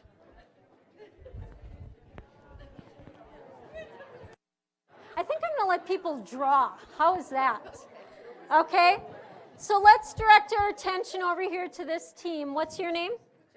Jody. Lisa. And Lisa. So let's hear what Jody and Lisa did. So Jody and Lisa, what was your strategy? They took turns letting the other one win. Are they cheaters? Are they cheaters? No. Thank you. They compromised. Love that. You get to choose from my bag. They compromised. Oh, look at that. They compromised. And I would even argue they collaborated, because my guess is they probably thought about that early on and said, hey, am I right? We said we wanted the other one to have their goal. Yeah. And isn't this interesting, though? Workplaces, unfortunately, are often set up to compete versus collaborate. Whether it be team against team, or individual against individual, or within a team, the goals that are set for the teams, they almost pit each other against one another. And that's unfortunate. That's not your leader's fault. That's just, it's easier to set goals that are set up that way. So if your boss has goals set up that way, perhaps think of, rather than complain, right? Think of ways in which that goal can be altered to make it a collaborative goal. And if you're a leader, perhaps ask your employees, hey, what are some ways in which we can make our goals a little bit more collaborative? And they may have some ideas for you. But the point here is we all could have won, right? We all could have collaborated in that exercise, and we all could have won. But it's all about changing how we think about things, and it's about altering our mindset in order to do just that. All right, now let's go to the next one, which is to challenge self-talk. And this is a big one. And Pink, by the way, she has that one song, right? Make the voices, what is it? Somebody help me. Yeah, you're all crazy. It's like, make the voices inside your head like you better instead. You know what I'm talking about? That one tune? I can't sing, so not happening. But if anyone wants to belt it out, please do. You might get the rest of the back. No, I'm kidding. Okay. So, but here is the point. We have to alter our self-talk. So let me ask you this question. When you go home from work, does this ever sound like you? These cars are driving so unbelievably slow. I have to get home. What is their problem? Now, as we weigh the evidence, Are the cars really going that far under the speed limit? Or perhaps are you maybe just having a heightened degree of impatience? Probably the latter, right? So how we self-talk, how we talk in our mind actually does come out of the words that we oftentimes say. Whether it's how we communicate with our friends, our families, our coworkers, our patients, our customers, our vendors, whomever. So if we're able to better alter kind of what we say, first what we think, then how it comes out in what we say and how we communicate, whether it's through the phone, email, text messaging, face-to-face, all of it matters because communication is key in our world today. All right, let's talk about volunteering to help those in need. That's another great way to not only demonstrate your community support, but also make yourself feel good, right? I had the amazing opportunity years ago to help build a house for the Habitat for Humanity. Any of you ever do that? Oh my gosh, if you ever, was that not the most awesome? It is such an amazing experience. I encourage you to do it. You know, I'm not the handiest girl in the world, but I can tell you once I picked up that box of nails and the hammer and just really embraced the activity, I had so much fun. And when we were able to cut the ribbon and give that house to the family in need, a free house to the family in need, free loosely, but it was amazing. It was absolutely amazing. And not only does it do tremendous good for that family, but it does tremendous good for your heart and soul.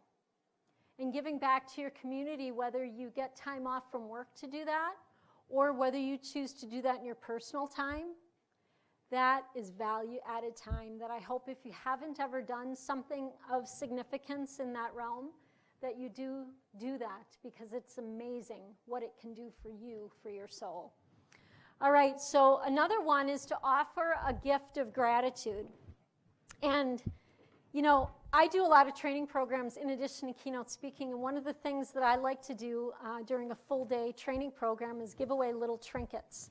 They're little inspirational coins, and then during break, lunch, or after the program, they get to cash in those coins for a bunch of different prizes. And I always lay down a plethora of thank you cards, like the stacks that you would buy at the dollar store, and it's amazing they're gone every time. And why? Because in this digital world that we live in today, everybody, when they choose to say thank you, which I wish it was more often, but when people choose to say thank you or express their level of gratitude or appreciation to someone else, they usually do so with an email, a text, or maybe a post. And rarely is the art of note card writing shared and displayed. So I encourage you to do that. And this was brought to my attention today, so I hope you utilize these cards. So outside, past my product table, you will see that wheel in the food area where you get to spin a wheel, but this is actually a free card that is laying there, and this allows you to demonstrate something, a sense of gratitude to someone else that you work with here at Unity Point. I mean, isn't that cool? I mean, most companies don't do this. This is very cool. So just a way to give back and demonstrate a sense of appreciation, some love, some support, some reward, some recognition to anyone in the company, up, across, or down, doesn't matter. So pretty cool thing to do. And then last is to create a morning mindset routine. If you want to alter kind of how your mind is focused for the day, it kind of has to start in the morning. Right when you get up, think to yourself, how are the next 12, 14, 16 hours of my entire day going to look? So it doesn't mean that it's not fluid, that it doesn't change, but what it does mean is you're kind of setting that plan for the day. You're setting kind of a goal for the day, and here's what you're going to focus on. Because then when those interruptions come, or those little stressors creep up, you're able to navigate them just a little bit easier. Why? Because you know what your focus is for the day. So you might detour, but you will come back. And that helps you to be not only more productive, but it helps you to keep a positive mindset, because you can always say, well, I've accomplished these 3 things already, and I'll get the other 2 done. It is a great way to really help you to provide that customer experience that you're looking for, that your patients are looking for, that your teams are looking for. And it's really a demonstration of giving back. My hand must be whirling through. There we go. So yeah, practice a morning mindset routine. It does really help.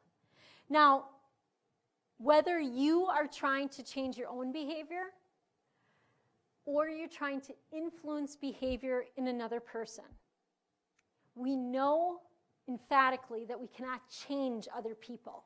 Yes? Even though we want to.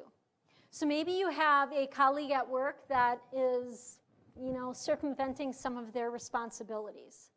Or perhaps you have a spouse that works too much. Or perhaps you have a friend that is focusing way too negative on things or is in a bad relationship. If you want to influence behavior change in another person, there's a process to follow. But what's important is, as an individual, if you model behavior change first, they'll be much more apt to be influenced by you. So let's talk about a 4-step process to model behavior change, influence behavior change in others. So what I'm going to do is I'm going to walk through this process, and then I'm going to share with you a personal story of success, of how it worked, and it was very recent. So if you want to influence change in others, here's a 4-step process to follow. So first, identify the very specific behavior that needs to change. And specificity is key. Then take a look at the perceptions of the other person and their motivations without pushing. Because when you push, what does the other person do? They push back, right? And then no one wins. And last but not least, take a look at being persuasive with that other person, but doing so in the right order by specifying the benefits. So a year and a half ago, my husband and I moved out to Colorado from Wisconsin.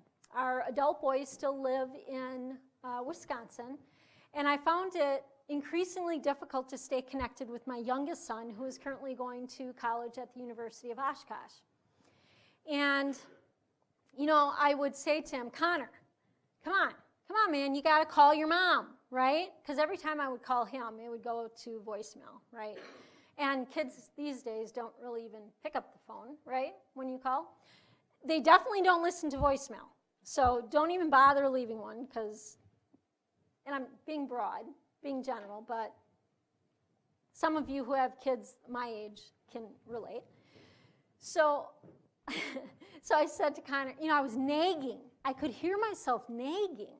And no one likes to do the nagging, and people certainly don't want to hear the nagging.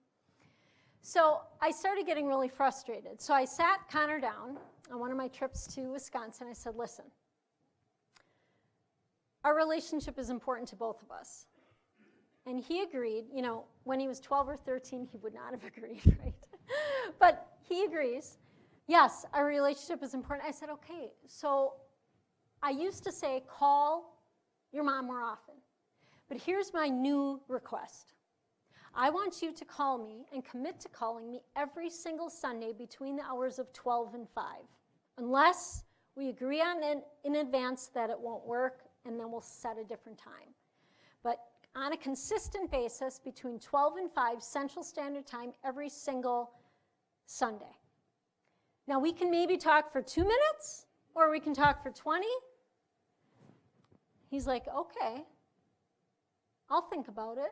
And I said, okay, now, I understand calling mom from college is probably not cool. So you have a 5-hour window, go hide somewhere and do it if you need to. And you don't have to say anything yet, but when you call home, know this. I will do my best to not do what I normally do. And he's like, what's that? I will do my best to not ask you what you did Friday night, not ask you what you did Saturday night, not ask you how things are going with your girlfriend, right? I mean, we'll talk about other things, and if you want to bring them up, we will then talk about that. He's like, okay. And now I wanted to hit it in terms of the persuasion piece.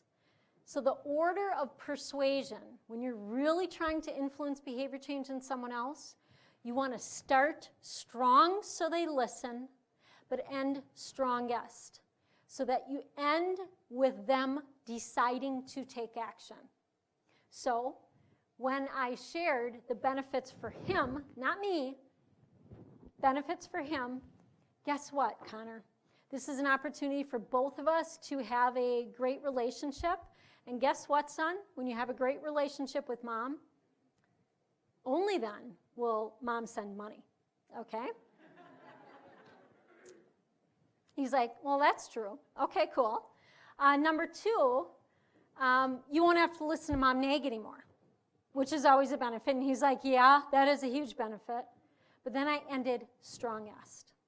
And I said, listen, you get to control, dangle mom on a cord. When have you ever had the opportunity to do that before? He goes, what are you talking about?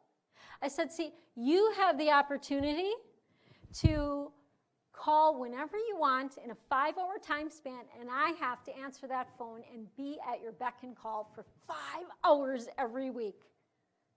He's like, yeah, that is pretty cool. And I'm like, yeah. Now remember his age, right? So that doesn't mean that that would be the biggest motivator for someone else, but I know my son, okay? So that was a huge motivator to him. So the point is, he changed his behavior.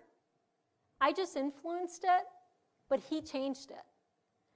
And it took a little while, but not long.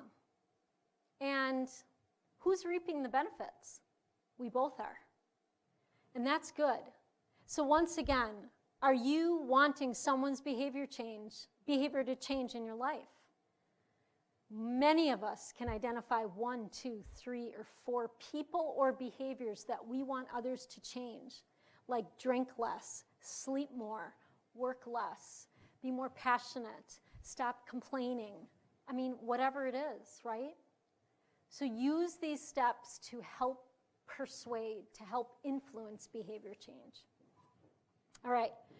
So now we know that behavior change takes courage. And whether you're trying to change something yourself or you're trying to elicit behavior change in someone else, it's scary. And we do know this. You can have courage or you can have comfort, as it's been said, but you can't have both. They're mutually exclusive. So are you going to demonstrate a sense of courage or demonstrate a sense of comfort? Now, when we face setbacks, and we all do, when we face setbacks, it's not the setback ever that does us in. Rather, it's our reaction to that setback. But when setbacks happen, we have to demonstrate that sense of courage. Which brings me to this story. You know, there was a girl I knew that would do anything to climb that corporate ladder, right? She was on her way and wanted that corner office. She would do whatever was humanly possible within reason. She wanted a bigger promotion, more money, bigger house, better car. She wanted it all. And one day she awoke and she had a small pain in her right elbow. And over the course of the next several days, the pain began to get more intense and traveled to her ankles, her knees, and her wrists. Her family doctor referred her to a rheumatologist who then soon diagnosed her with an advanced form of arthritis known as systemic lupus. There's no cure for lupus. It's an autoimmune disease where your good cells are constantly battled by bad cells. A heightened sense of inflammation in your body causes tremendous pain. It often leads to a condensed life. There is no cure. Usually ends up with some kind of organ failure And in at least 50% of the cases, it's been studied, they usually end up in on dialysis. So she heard her doctor say these words, and she thought, well, that does sound kind of bad. But you only live one life, right? Why would I stop my quest? So she didn't listen to the doctor's orders. She didn't take the medication as prescribed. She didn't exercise when she was supposed to keep her joints limber. She didn't eat all the healthy meals that she was supposed to, or relax more often and reduce her stress, or ... Well, over the course of the next 2 years, her life began to dramatically deteriorate. So much so that the inflammation in her body was so incredibly bad that her hand couldn't close. She had a difficult time holding a fork with which to eat or a pen with which to write. The fatigue was so incredible that on a good day, she slept 10 to 12 hours.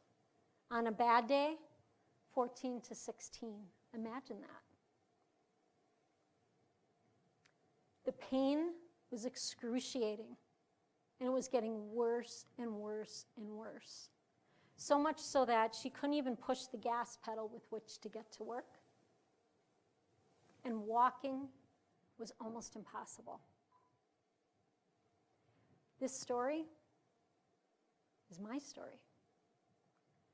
I was diagnosed with lupus 21 years ago, and I'm happy and profoundly proud to say I've been in consistent remission for the last 17 years. Yeah, gotta love that, right? Thank you. But I don't tell you this story for that.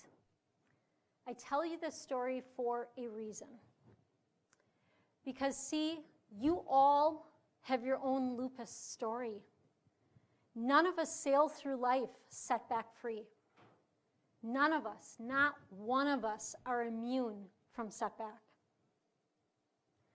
And it's never the tough stuff that does us in, but rather our reaction to it.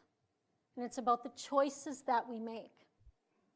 When I met that fork in the road, after 2 years of ignoring my doctor, I met up with that point in the road where I said, I either have to change or life is not worth living.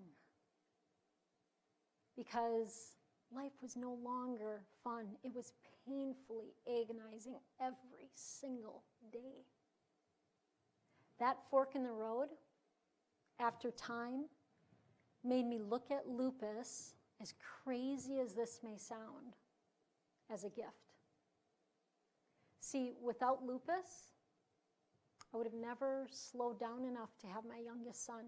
Never. It's horrible, but it's true. I would never have the relationship that I have with my husband, the loving, the nurturing, the supportive. And I can tell you with 100% certainty, I would not be here today, standing on this stage. I would not have this burning desire to help any person I can help navigate some of those struggles that they might make, and to help you live your best life. Because otherwise, we're in default mode, right? We just put one day in front of the next without thinking about what we want most. And doggone it, y'all deserve it, right?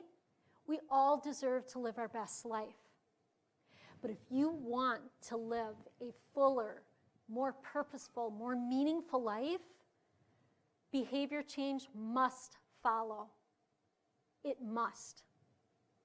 The one choice rule says one choice can change everything, and how true that is. Choose to transform your life. The one choice rule, choose it and apply it today. Thank you. Thank you very much. All right, if you want to be added and get some information on habits, please text that. There are some books and products available if you're interested at a very special price today, half price on my brand new book that was released just last week. that mirrors today's story. Thank you so much. It was a privilege and an honor. Appreciate it.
get all the.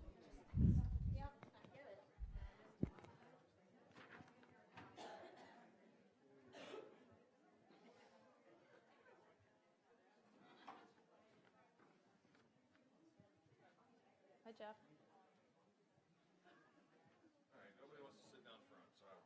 Oh, awesome. Bless your soul.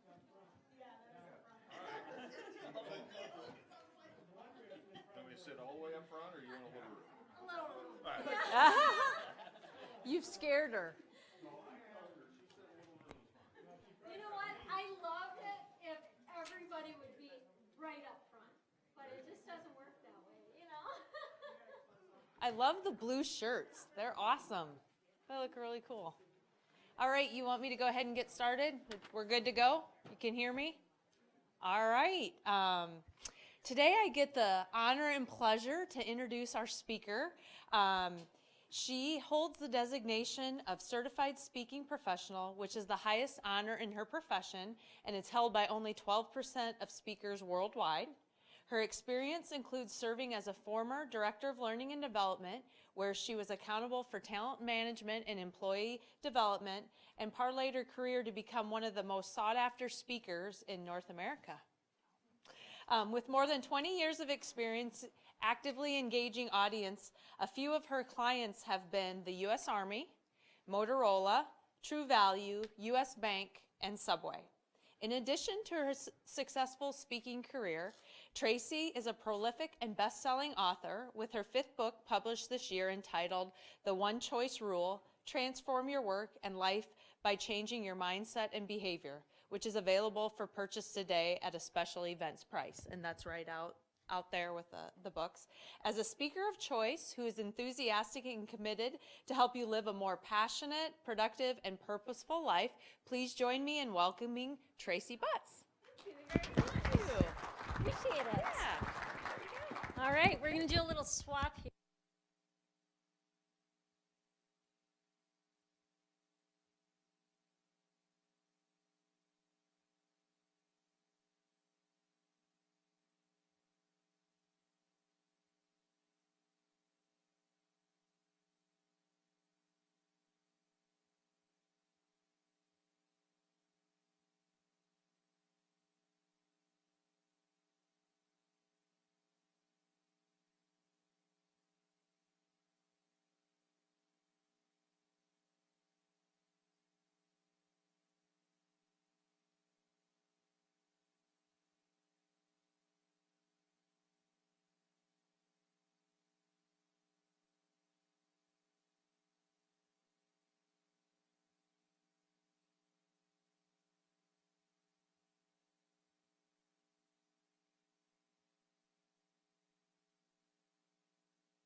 Is this on?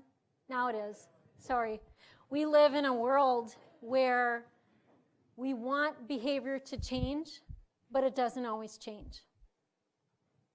even when we want it most. Well, let me ask you, when we want that behavior to change, how do we change it? So my question to you as we look at this is, what do you want? If you want a better life, if you want to experience a better life, a more prosperous, a transformational life, how do you get there? How do you do it? And what do you want out of life? Do you want to be healthier? Do you want to be happier? Do you want to lose weight? Do you want to stop smoking? Do you want to feel more confident? Do you want to find love again? What do you want? Because you are literally one choice away from making that happen. Why? Because one choice will lead to the next and will lead to the next. But you have to move through that behavior change. The one choice rule says it simply. One choice can change everything. And that's what I'm here to talk about today. How you can make changes, behavior changes in your life to literally transform it. And they aren't big, momentous changes. They're small, incremental things that you can do. So one of the things that we're going to look at are habits, because habits are powerful forces. They create incredible change in our life. But not all habits are created equal. And when we take a look at a study that was done by Duke University, it is said that up to 45% of our actions are created by the habits that we involve ourselves in. So up to 45% of what we hear, think, say, feel, and do are a direct correlation to our habits. That's nuts, right? But again, not all habits are created equal. So many of us may involve ourselves in simple habits, everyday regular habits, like posting a daily message on Instagram, Facebook, LinkedIn, Twitter, whatever. How many of you ever do that? Especially Facebook, yes? Okay. And I would say, okay, those are great habits, right? You know, if that's what you like to do. But there's another kind of habit that if you practice it on a daily basis, it can create monumental change in your life. And these habits are known as keystone habits. Let's go. Here we go.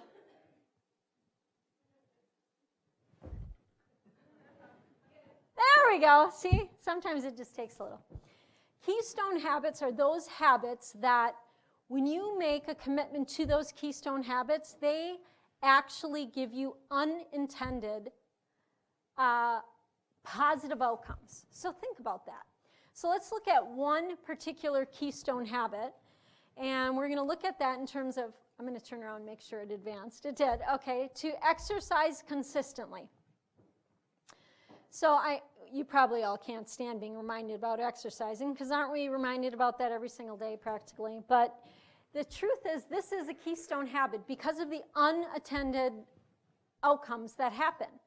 So why do we exercise? So I like to engage my audience to make it more fun, more lively, and to give out some prizes. Anybody in the room not like prizes? Didn't think so. Okay, so you all get a chance to win a pen. It says one choice rule. It's very cool. And it's also a stylus, okay? So that's what you get, okay? So tell me,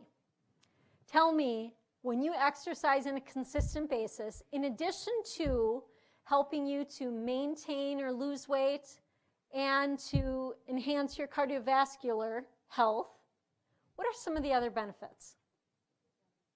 Who said that? Awesome. Sleep better. I can't throw these. I might put an eye out. Yeah, well, here, I'm right there with you, girlfriend. Okay. What else? Mental health. Absolutely. What else? Yeah, it does amazing stuff for our outlook, for our sense of optimism, for our positivity. Excuse me. What else? Yes, it absolutely relieves stress. It does so many great things, right? Now, an additional an additional benefit from working out is that we tend to drink more water, which we know we all need to do, right? We have been that just a few times in our life. And what else? It also helps us to eat healthier, right? Because when you work out, you tend to eat better. So a healthy body, inward and outward. Okay, great. There's another keystone habit that I want to talk about that gives you those positive outcomes, and that is goal setting, active goal setting. So by a show of hands, who has set goals for this year? Nice and high. All right, excellent. Keep them up, please, if those goals are in writing. And keep those hands up in the air if you've referred to those goals at least 3 times per week, every week this year. Okay, look around the room. We have 2 hands remaining. You each get a copy of my book for free. Woohoo! Yeah. So meet me at the table after, okay? Doesn't everyone else need the book? You do, but you have to buy it. Yeah. I'm sorry. I can't give them away to everybody. The book was just released last week. You're going to make me go broke. Yeah. All right. But yeah. So what was I talking about? Lost my train of thought here. Active goal setting. So yeah. So what's interesting is if I were to ask those 2 people, and I won't, but if I were to ask those 2 people, how committed are you to accomplishing the goals that you've set for yourself on a scale of 0 to 10? My guess is those 2 individuals would say 10. Why? Because you can't be partially committed. It's impossible. You're either committed or you're not. It's impossible to be anything but. Now, when we look at being committed to our goals, a lack of commitment is a lack of accountability toward those goals. And that isn't necessarily bad, because I would call those things dreams and wishes, right? And dreams and wishes are wonderful. But if you want the outcomes and the results that we're oftentimes looking for, the bridge represents our goals. That's how you get from dreams and wishes to results and outcomes. You must cross that bridge using goals. Now, that opposite of goals are what I call excuses. And what are some excuses that we hear on a regular basis? Sorry? Too busy. Don't have the time. What else? Too tired. Too what? Not enough money. We've always done it this way, right? I mean, all these different excuses, right? Well, if we're able to table those excuses and instead focus more time and attention on our goals, here's one additional point that I think will help you bring those goals to fruition. And it's called planned neglect. What is one thing I can plan to not do this day, this week, this month, or this year to make that goal come to fruition? So it's really about, when you set goals, you like to put those mini milestones in place so that you can achieve it and feel awesome along the way. However, with planned neglect, what it says is, hey, I want to reach that goal, but sometimes I have to stop doing something in order to attain that goal, or in order to make time for that thing I want to do. So what is one thing I can stop doing to allow both time and energy? So let me give you an example. Well, and let me say this. When was the last time your boss actually told you you didn't need to do a particular task anymore? I'm sure they spend countless hours telling you you need to do something more, right? Yes or no? Yeah. It's not very common for them to tell you to stop doing something. And it's our job, I believe, to kind of question that on occasion. Respectfully question that on occasion, right? Not push back, but just to say, hey, is this necessary? So years ago, I used to work for Anchor Food Products. I was a customer service manager. Anchor Food Products is the proud manufacturer of jalapeno poppers. Remember those? Love those, okay?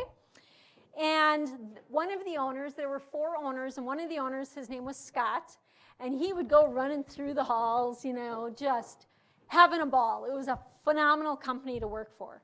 Well, Scott ran into me, and every time he would run into you, and you happened to be the person that he saw, whatever idea was going around in Scott's mind, you rest assured you were going to be delegated it to, okay? You were going to own that, whether it was in your wheelhouse of talent or not. So he sees me and he's like, Tracy. I'm like, yes, I have something for you. So he asked me to run a monthly report every single month to include all these different parameters called the Jalapeno Popper Report. And I thought, I don't have a clue about writing code, okay? Nor do I understand everything he's saying. So of course I met with the IT department, you know, we got it together. But it was now, I owned giving him that report every month. So every month I would print it out. Now I'm gonna age myself a bit. Green bar reports, right? I can see blank stares, you're too young, right? But some of us understand what those are, the ones that jam all the time, right? But the report stood, I'm 5'3", it actually stood higher than me. How sad is that, okay? But every month I would take that report to his office, you know, in piles, in trips. I remember specifically, he was getting ready to head out, and he was getting ready to lock his door, and I'm like, Scott, don't leave. And I said, I have this report for you. I need to put it on your table. He goes, oh, okay. And I hoisted up there, getting ready to go get part 2. And he's like, now what's that report again? I said, this is a Jalapeno Popper report. Oh. I don't think I've looked at that report in 8 or 9 months. That hurts, doesn't it? Now, had I questioned that, I would have known that. Do we ever ask those questions sometimes? Should he have told me? Yes. But should I have asked? So make sure that you do not only set those goals and the mini milestones along the way to accomplish the keystone habits that you want to attain, but also practice plan neglect. Practice questioning, is there something I can stop doing to make time or energy for other things in my life? Now, the third one is my favorite one, and that's to alter the stories you tell yourself. And I believe this one is really super powerful. Why? Because it helps you to better control your emotional reactions. Human beings, we are reaction machines, aren't we? Because when it matters most, we tend to do our worst. Yes? Yes. We say things, we do things that put us in really compromising, tough situations. And then people remember it and oftentimes feed it back to us years later, right? Don't like that. So how can you better control and stop some of those emotional reactions? So I believe if we alter our stories, we're able to do that really successfully. And by stories, I mean your interpretations of some facts or how you look at a perceived set of facts. So what I want us to do is to look at this particular process, okay? When you look at a set of facts, can you choose to alter your story slightly? Because if you can, you will experience a different emotion, which will cause you to change your behavior and achieve a much better outcome. Let me illustrate. So let's say I am driving down the highway on my way to work, on my way to Unity Point, and I'm jamming to my tunes in my car, right? Because you know, you're your own rock star in the car, right? Yeah, of course. Not me, but y'all are. So here I am in my car in the center lane of 3 lanes headed north. I look in my rearview mirror and I see a car out of my rearview mirror coming up in the 3rd lane, and it's coming up really quick. I look back at the windshield, look again in my rearview mirror, and here comes the car. It's whizzing past me, and it swerves into my lane. I slam on the brakes, just avoiding the accident, and ooh, I am hot, right? That car intentionally cut me off. What the heck is his or her problem? I start banging on the steering wheel, shout some obscenities, my phalanges go up. Not a proud moment, right? Not one of my proudest. But it happens. So let me ask you this question. What was my emotion, would you say? Anger, yes. And I was angry. I became angry because of a story I told myself. The story was what? That he intentionally did it to cut me off. Now, there could have been an infinite number of stories I could have told myself, but that was the one I chose. That story elicited an emotion called anger. Let's revisit that exact same scenario. Let's not change one fact. Facts represent irrefutable points. So here we are. I'm driving to work, jamming to my tunes, on a highway in the center of 3 lanes. I look in my rearview mirror. I see a car coming up fast in the right lane. I again look forward, then glance in my rearview mirror. The car then automatically just screams past me, swerves into my lane. I slam on the brakes, just avoiding that accident. But pause. My question to you is there another way I could feel? And what is it? I'm sorry? Thankful. Like a sense of relief, perhaps? Thankful. Well, isn't that interesting? If you felt thankful, what story would you have to have told yourself? Probably a story that would sound something like, wow, I am so thankful I didn't get into that car accident. So thankful I'm in one piece. So thankful my rates won't go up. So thankful.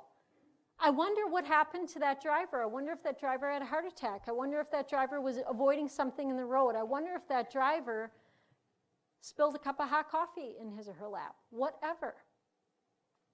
But do you see the profound nature of this point? No fact changed. There was only one thing that caused 2 diametrically opposed emotions: anger and relief or thankfulness. And that is what? Your story.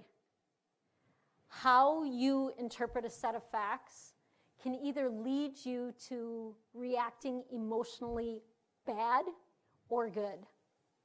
So if we can slow down the storytelling process in our mind, if we can just slow it down enough to say to ourselves, is there another way we can look at those same set of facts? So when a negative thought enters into your mind, a knee-jerk reaction, when we're acting our worst, can we stop in that moment and say, is there another way I could look at the same scenario? Because my guess is, if you take that moment to just reconsider that, once again, when you see the facts and you alter your story, you will be able to then experience a different emotion, change your behavior, and ultimately achieve a much better outcome. So let me ask you this: scenario A or scenario B? Which would make you a better work colleague when you arrived at work? Without question, B, right? Yeah. And whether it's a work colleague or how you interact with your patients or vendors, or even when you go home, you interact with your friends and family, it makes a huge difference. So practice that. Now, oftentimes, we have bad habits that we struggle with. And there are some best practices to curb or kick those bad habits to the curb. So if you're interested in learning more about these bad habits, not about the bad habits, but how to kick them, right? You can send a text message using your smartphone to number 22828. And in the message area, type my last name, Butts. Not B-U-T-T-S, B-U-T-Z, okay? And when you do that, I will email you those best practices. So with that, the second strategy I want to talk about today help you to look at your life in a different way and transform it is to alter your mindset. Now, this may seem very easy, and it really is, but you have to apply the easy concepts because it's a simple concept but not easy to do. So let me ask you to do this. I want you to please look around the room and spot with your eyes all those things that are the color blue. Easy, try to remember them. All those things that are the color blue. I know there's a lot. Maybe ignore the Unity Point outfit, okay? Find all those things that are the color blue and memorize them.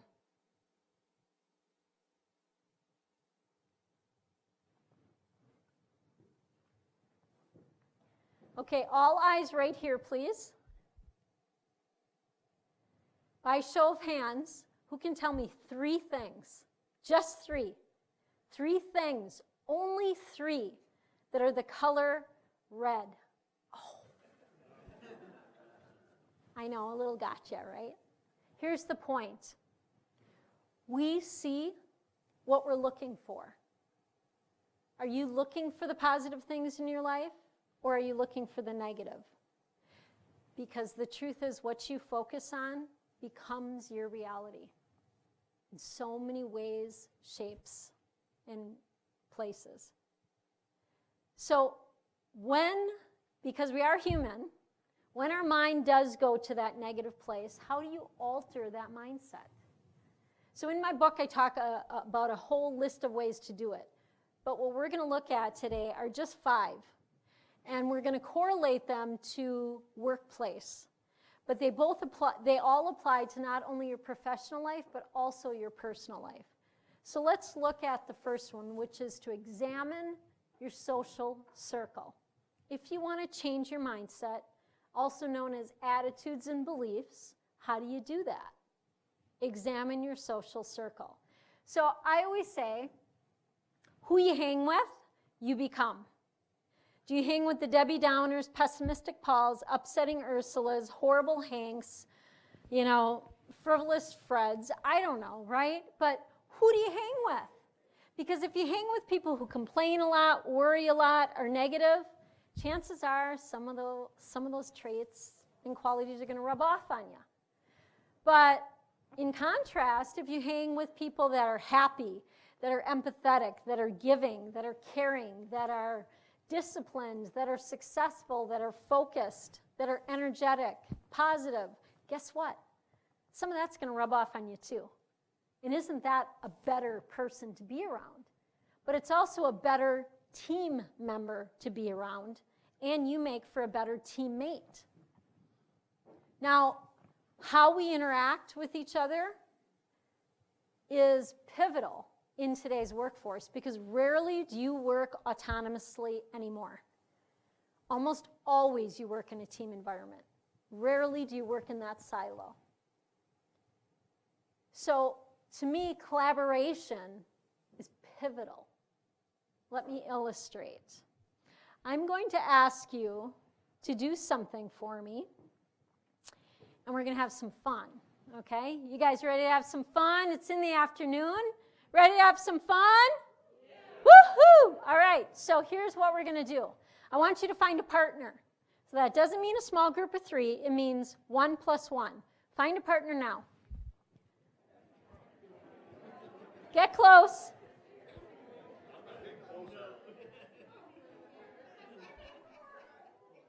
Stand up if you don't have a partner. Right here.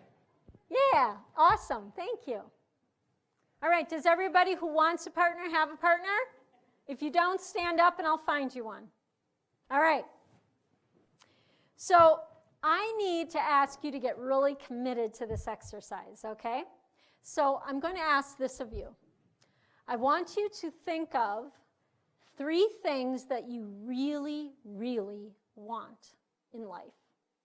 You do not have to share it with a soul. It just has to be here and in your heart. So think of those 3 things right now. 3 things you really, really want. Got them? Raise your hand if you need more time. All right, cool. Now, here's the activity. No complaining, okay? Is that a deal? I hear crickets. Is that a deal? All right. Okay, so get into the arm wrestling position with your partner to the best of your ability.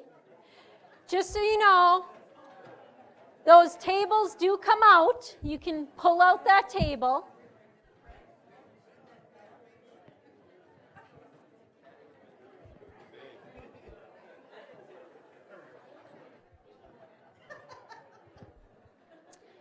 All right, so here is the activity. Here is the activity. I want you to arm wrestle your partner, but no work comp claims, okay? Just saying. And the goal is every time you get that person's arm or wrist on the table, you get one of those things that you want. Okay? That's your motivation. And the goal is to get all 3. Ready, set, go.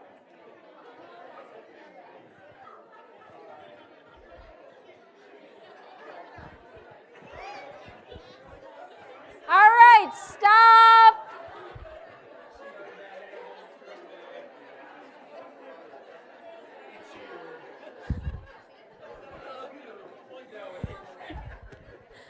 I love it. All right, I know it was a little corny, right? But to me, corny is good. So here's my question. Was there anybody in the room who, as a team, got everything they wanted, meaning both people got 3 things? I saw you guys do it first. So what's your name? Katie, and what's your name? Rachel. So Katie and or Rachel, please tell everybody, what was your strategy? She said, well, why do we have to fight? We could just agree that you'll win 3 and I'll win 3. Why do we have to fight? Why can't we just agree? That way you'll win 3 and I'll win 3. Did they cheat? Come on. Did they cheat? The answer is no. Do you hear themselves defending? I mean, that was great. They're like, I did not cheat. In fact, you each get a pen. You didn't cheat. You collaborated is what they did. Now think about this. On a more serious note, aren't our workplaces and our biggest institutions set up to compete versus collaborate? Think about performance goals and things that are put into place for us to accomplish. Oftentimes they're individually driven versus team driven. And it's usually set up so that one person excels or a couple people excel and the rest lose. Not every time, but oftentimes. I mean, that's the whole basis for scaling grades. Yes, in school, right? It's to weed out the lower bottom half. I mean, if you all are awesome, why aren't you all getting A's, right? I never liked those curves because you look around the room and you think, okay, who else is smart in here? Oh, man, I'm going up against a lot, right? And that's never fun.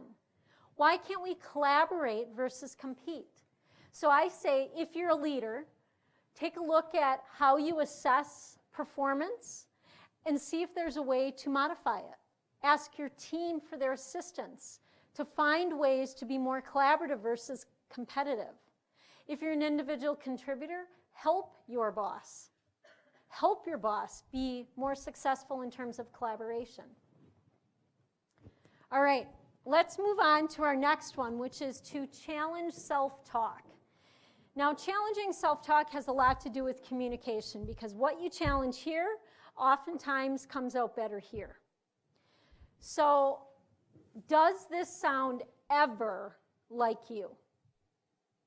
You're driving home from work, bless you, and here's what you say. These doggone cars are driving so slow. Don't they know I need to get home? They need to hurry up. Now, let's weigh the evidence. Is it that they're driving so far under the speed limit? Or perhaps are you just exercising a heightened degree of impatience? Which one, A or B? Of course, right? A. Who said A? It wasn't me. I love it. Yeah, it's B, right? Of course. Now, again, if we're able to alter our thinking, we're able to alter our talking. And that comes out in a lot of different ways that we communicate, not only with our team members, but our patients, our vendors, families, our own personal loved ones, of course. And don't we treat our loved ones even worse than strangers? It's horrible, right? Okay, so let's go to the third one, which is all about volunteering to help those in need. And this one directly correlates with community support. I don't know if you happen to get time off of work to do community-based stuff, or if you ever take your own personal time to do that. But I can tell you one time in my life, I had the amazing opportunity to participate in building a home for the Habitat for Humanity. Anybody else who've done that? Oh my gosh, such a rewarding experience, yes? I mean, I'm not the handiest gal in the world, I know that, but when I picked up that box of nails and the hammer and I received instruction on what to do, being part of that team was amazing. What was even more amazing is watching that family in need get a brand new home. And we think that receiving feels so good, giving feels so much better. Giving of your sweat equity, giving of your emotional, everything that you've got is an amazing feeling. And for me, community support is the way to give back to the place that you call home. Such a special way to contribute to your communities. Now the fourth is all about a gift of gratitude, and it really represents appreciation. And I don't know if you're aware of this, but how many of you had the opportunity to spin the wheel over there? Okay, did you see these little cards on the table? These are little kind of gratitude cards where you can hand this to a colleague and express a sense of gratitude. That's really cool. Most companies don't do this kind of stuff.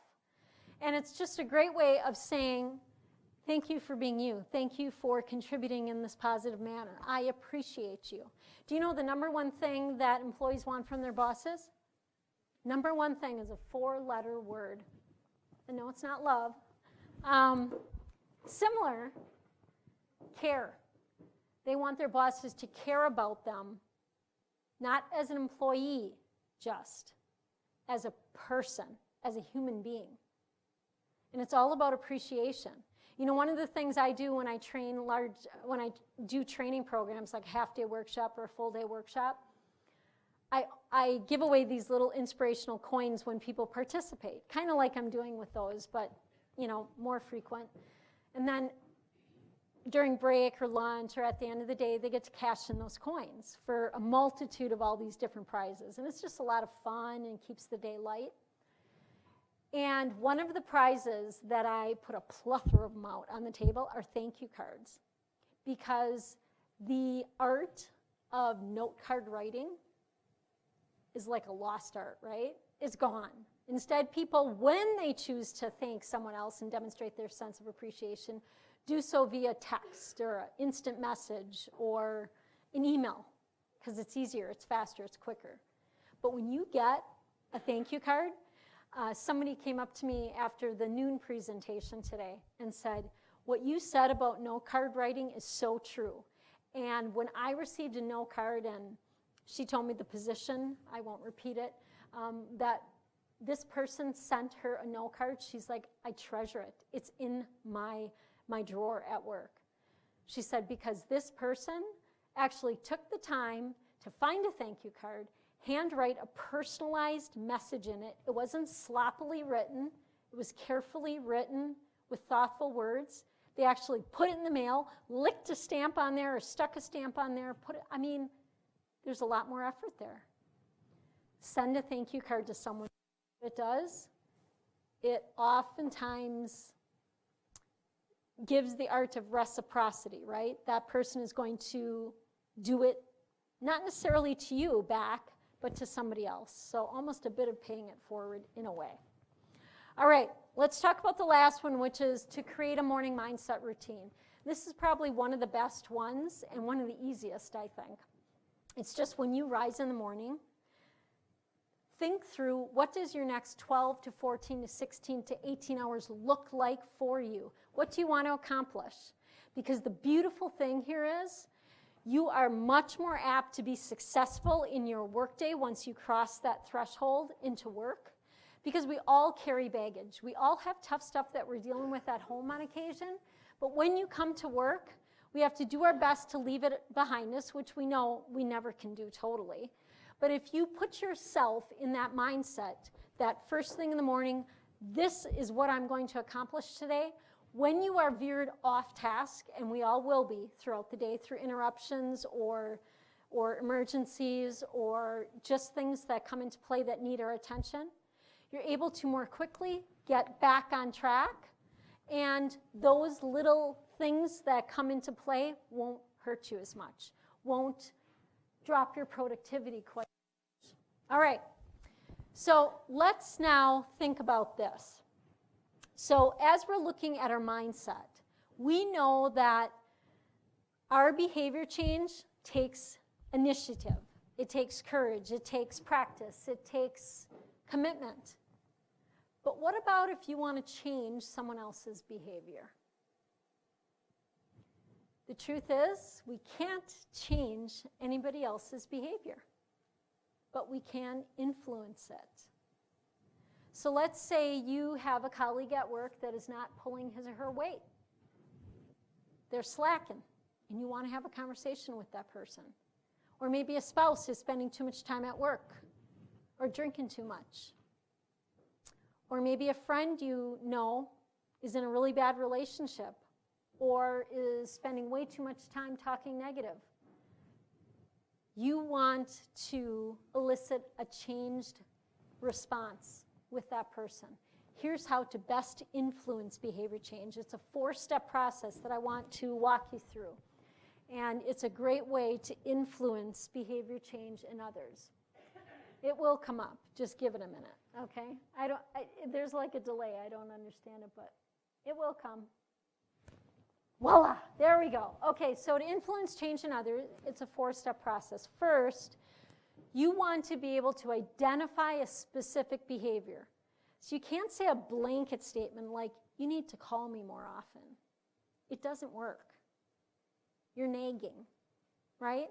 Instead, be very specific. Next, you want to take a look at what their perceptions are. Also, what their motivations are for them not wanting to change that behavior. And then, how can you best persuade the other person? And there's 3 ways to do it. So let me give you an example. So I have lived in Wisconsin my entire life. And about a year and a half ago, my husband and I relocated to the Denver, Colorado area. Our adult boys remain living in Wisconsin. Well, I found out quickly that moving halfway across the country is not good for relationship building with your kids, right? And I found it even more difficult with my youngest son, who is currently going to college at University of Wisconsin-Oshkosh. And, you know, he's just busy, but aren't we all, right? So about 8 months ago, I sat him down during one of my trips to Wisconsin, and I said to him, I said, you know what? I need you to call me more often. Well, it didn't work. And I said, okay, I'm gonna get smart with this. So I use this 4-step process. And I said, Connor, every Sunday between the hours of 12 and 5, you need to call me. Whether we talk for 2 minutes or whether we talk for 30 minutes, you need to call me. I don't care. I will be available during those 5 hours. You can call anytime, every Sunday, between 12 and 5 Central Standard Time. Now, of course he doesn't want to, right? And what do? When I push, what does he do? He pushes back, right? So I don't want that. So I say to him, I understand you're in college. I understand you probably don't want to be seen talking to your mom every week. So go find a place to go hide and do it. And I understand the motivations for not wanting to talk to me on a weekly basis. Because what am I going to ask about? Remember, the conversations are on Sunday. So I'm probably going to ask him what he did on Friday night, what he did on Saturday night. Probably not productive uses of his time, but he is in college. I was there once. I'm probably going to ask him about his girlfriend, probably reasons why he doesn't want to talk to me. So I agreed to say, listen, I won't ask you about those things. If you want to talk about them, you can bring them up, but just know I won't bring them up. So once we agreed on that, that was great. And then I said, I really need you to do this, and I wanted to be persuasive. So the best way to be super persuasive is to start strong, but end strongest. So here's what I said. I started strong, and I said to him, now listen. If you call me, the only way to stay connected with me is to talk to me, and our relationship is really important, right? Right. Now, when he was a teenager, a young teenager, he wouldn't have wanted that, but now he does. And I said, and if we stay connected, I'll give you money on occasion. Is that a motivator? Well, of course it is for him, right? So I started strong. The second rationale or reason was you won't have to listen to me nag anymore. That was a benefit too. But then I ended strongest.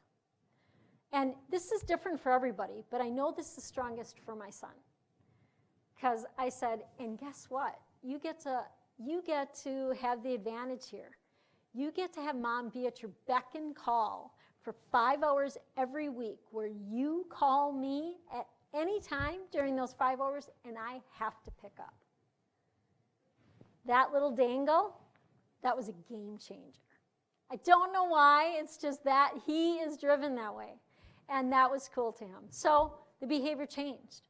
So if you want to alter someone else's behavior, you can't change it, but you can influence it. And that's a way in which to do it. Now, I do know behavior change is hard. We know behavior change is hard. Yes? It really is. We know behavior change is hard. And it takes courage. Courage is defined not the absence of fear, but being afraid and acting anyway. And one thing I do know, it's been said, that you can have courage or you can have comfort, but you can't have both. They're mutually exclusive. So when you demonstrate courage, you need it more than ever when you face setbacks. And we all face setbacks in our life. Absolutely. And it reminds me of this story of a girl. She was so interested in climbing the corporate ladder, right? She had that goal to get that corner office. See, she wanted a better job, a bigger promotion, a bigger house, a more flashy car, more prestige. She wanted it all. Well, one day she awoke with a pain in her right elbow, and the pain got more severe over the next couple days and spread to not only her ankles, her feet, her ankles, knees, and wrists. Her family doctor referred her to a rheumatologist who soon diagnosed her with systemic lupus. Systemic lupus, there is no cure. It is an autoimmune disease where there is a heightened sense of inflammation in your body, which oftentimes causes organ failure, and in about 50% of the cases, usually lends the person to end up on dialysis. It oftentimes causes you to live a condensed and definitely a lesser than quality life in many cases. So she heard that news and she thought to herself, well, you know, we only live one life, right? So I hear what he's saying, however, I'm still focused on that corner office. So over the course of the next 2 years, her life began to dramatically deteriorate. So much so that the inflammation in her hands became so hard to close that she couldn't even lift up a fork with which to eat or a pen with which to write. The fatigue became so intense that on a good day, she slept 10 to 12 hours per day. But on a bad day or a rougher day, she slept anywhere from 14 to 16. Think about that. The pain became so excruciating that pushing the gas pedal to get to work was really painful. And the act of walking, almost impossible. She knew she had met her fork in the road. She went back to her doctor and said, please help me change. This story is my story. 21 years ago, I was diagnosed with systemic lupus. And I'm honored and proud, so happy to say I have now entered my 17th year of continued remission. Yeah, woohoo is right. Thank you. Now, I don't share that with you for that purpose. I share it with you for a much bigger one. See, we all have a lupus story. We all face setbacks. And it's never the setbacks that do us in. Rather, it's our reaction to those setbacks. How do you react when you face a setback? I finally reacted in a different way. When I chose to look at lupus and that diagnosis as a gift, my life changed. And you may think that sounds weird, but here's what it taught me. The day I chose to look at lupus as a gift, I realized the wonder it brought to my life. See, without lupus, I would have never had my youngest son. I'm ashamed to say it, but it is true. I would have never slowed down to have him. Had I not been given the diagnosis of lupus, I would not have the same relationship I have with my husband today. It's loving, it's meaningful, it's rich. And I can emphatically, 100% stand before you today and say to you, there is no way I would be standing here today sharing this story with you and doing my absolute best to help you through struggles and to help you live your best life, because we all want it. Rather than navigating our life and just living it by default, can we consciously think through how to live that best life that we want? The one thing I do know is that if you want to live a fuller, more purposeful, more meaningful life, behavior change must follow. The one choice rule says, one choice can change everything. Apply it today. Thank you.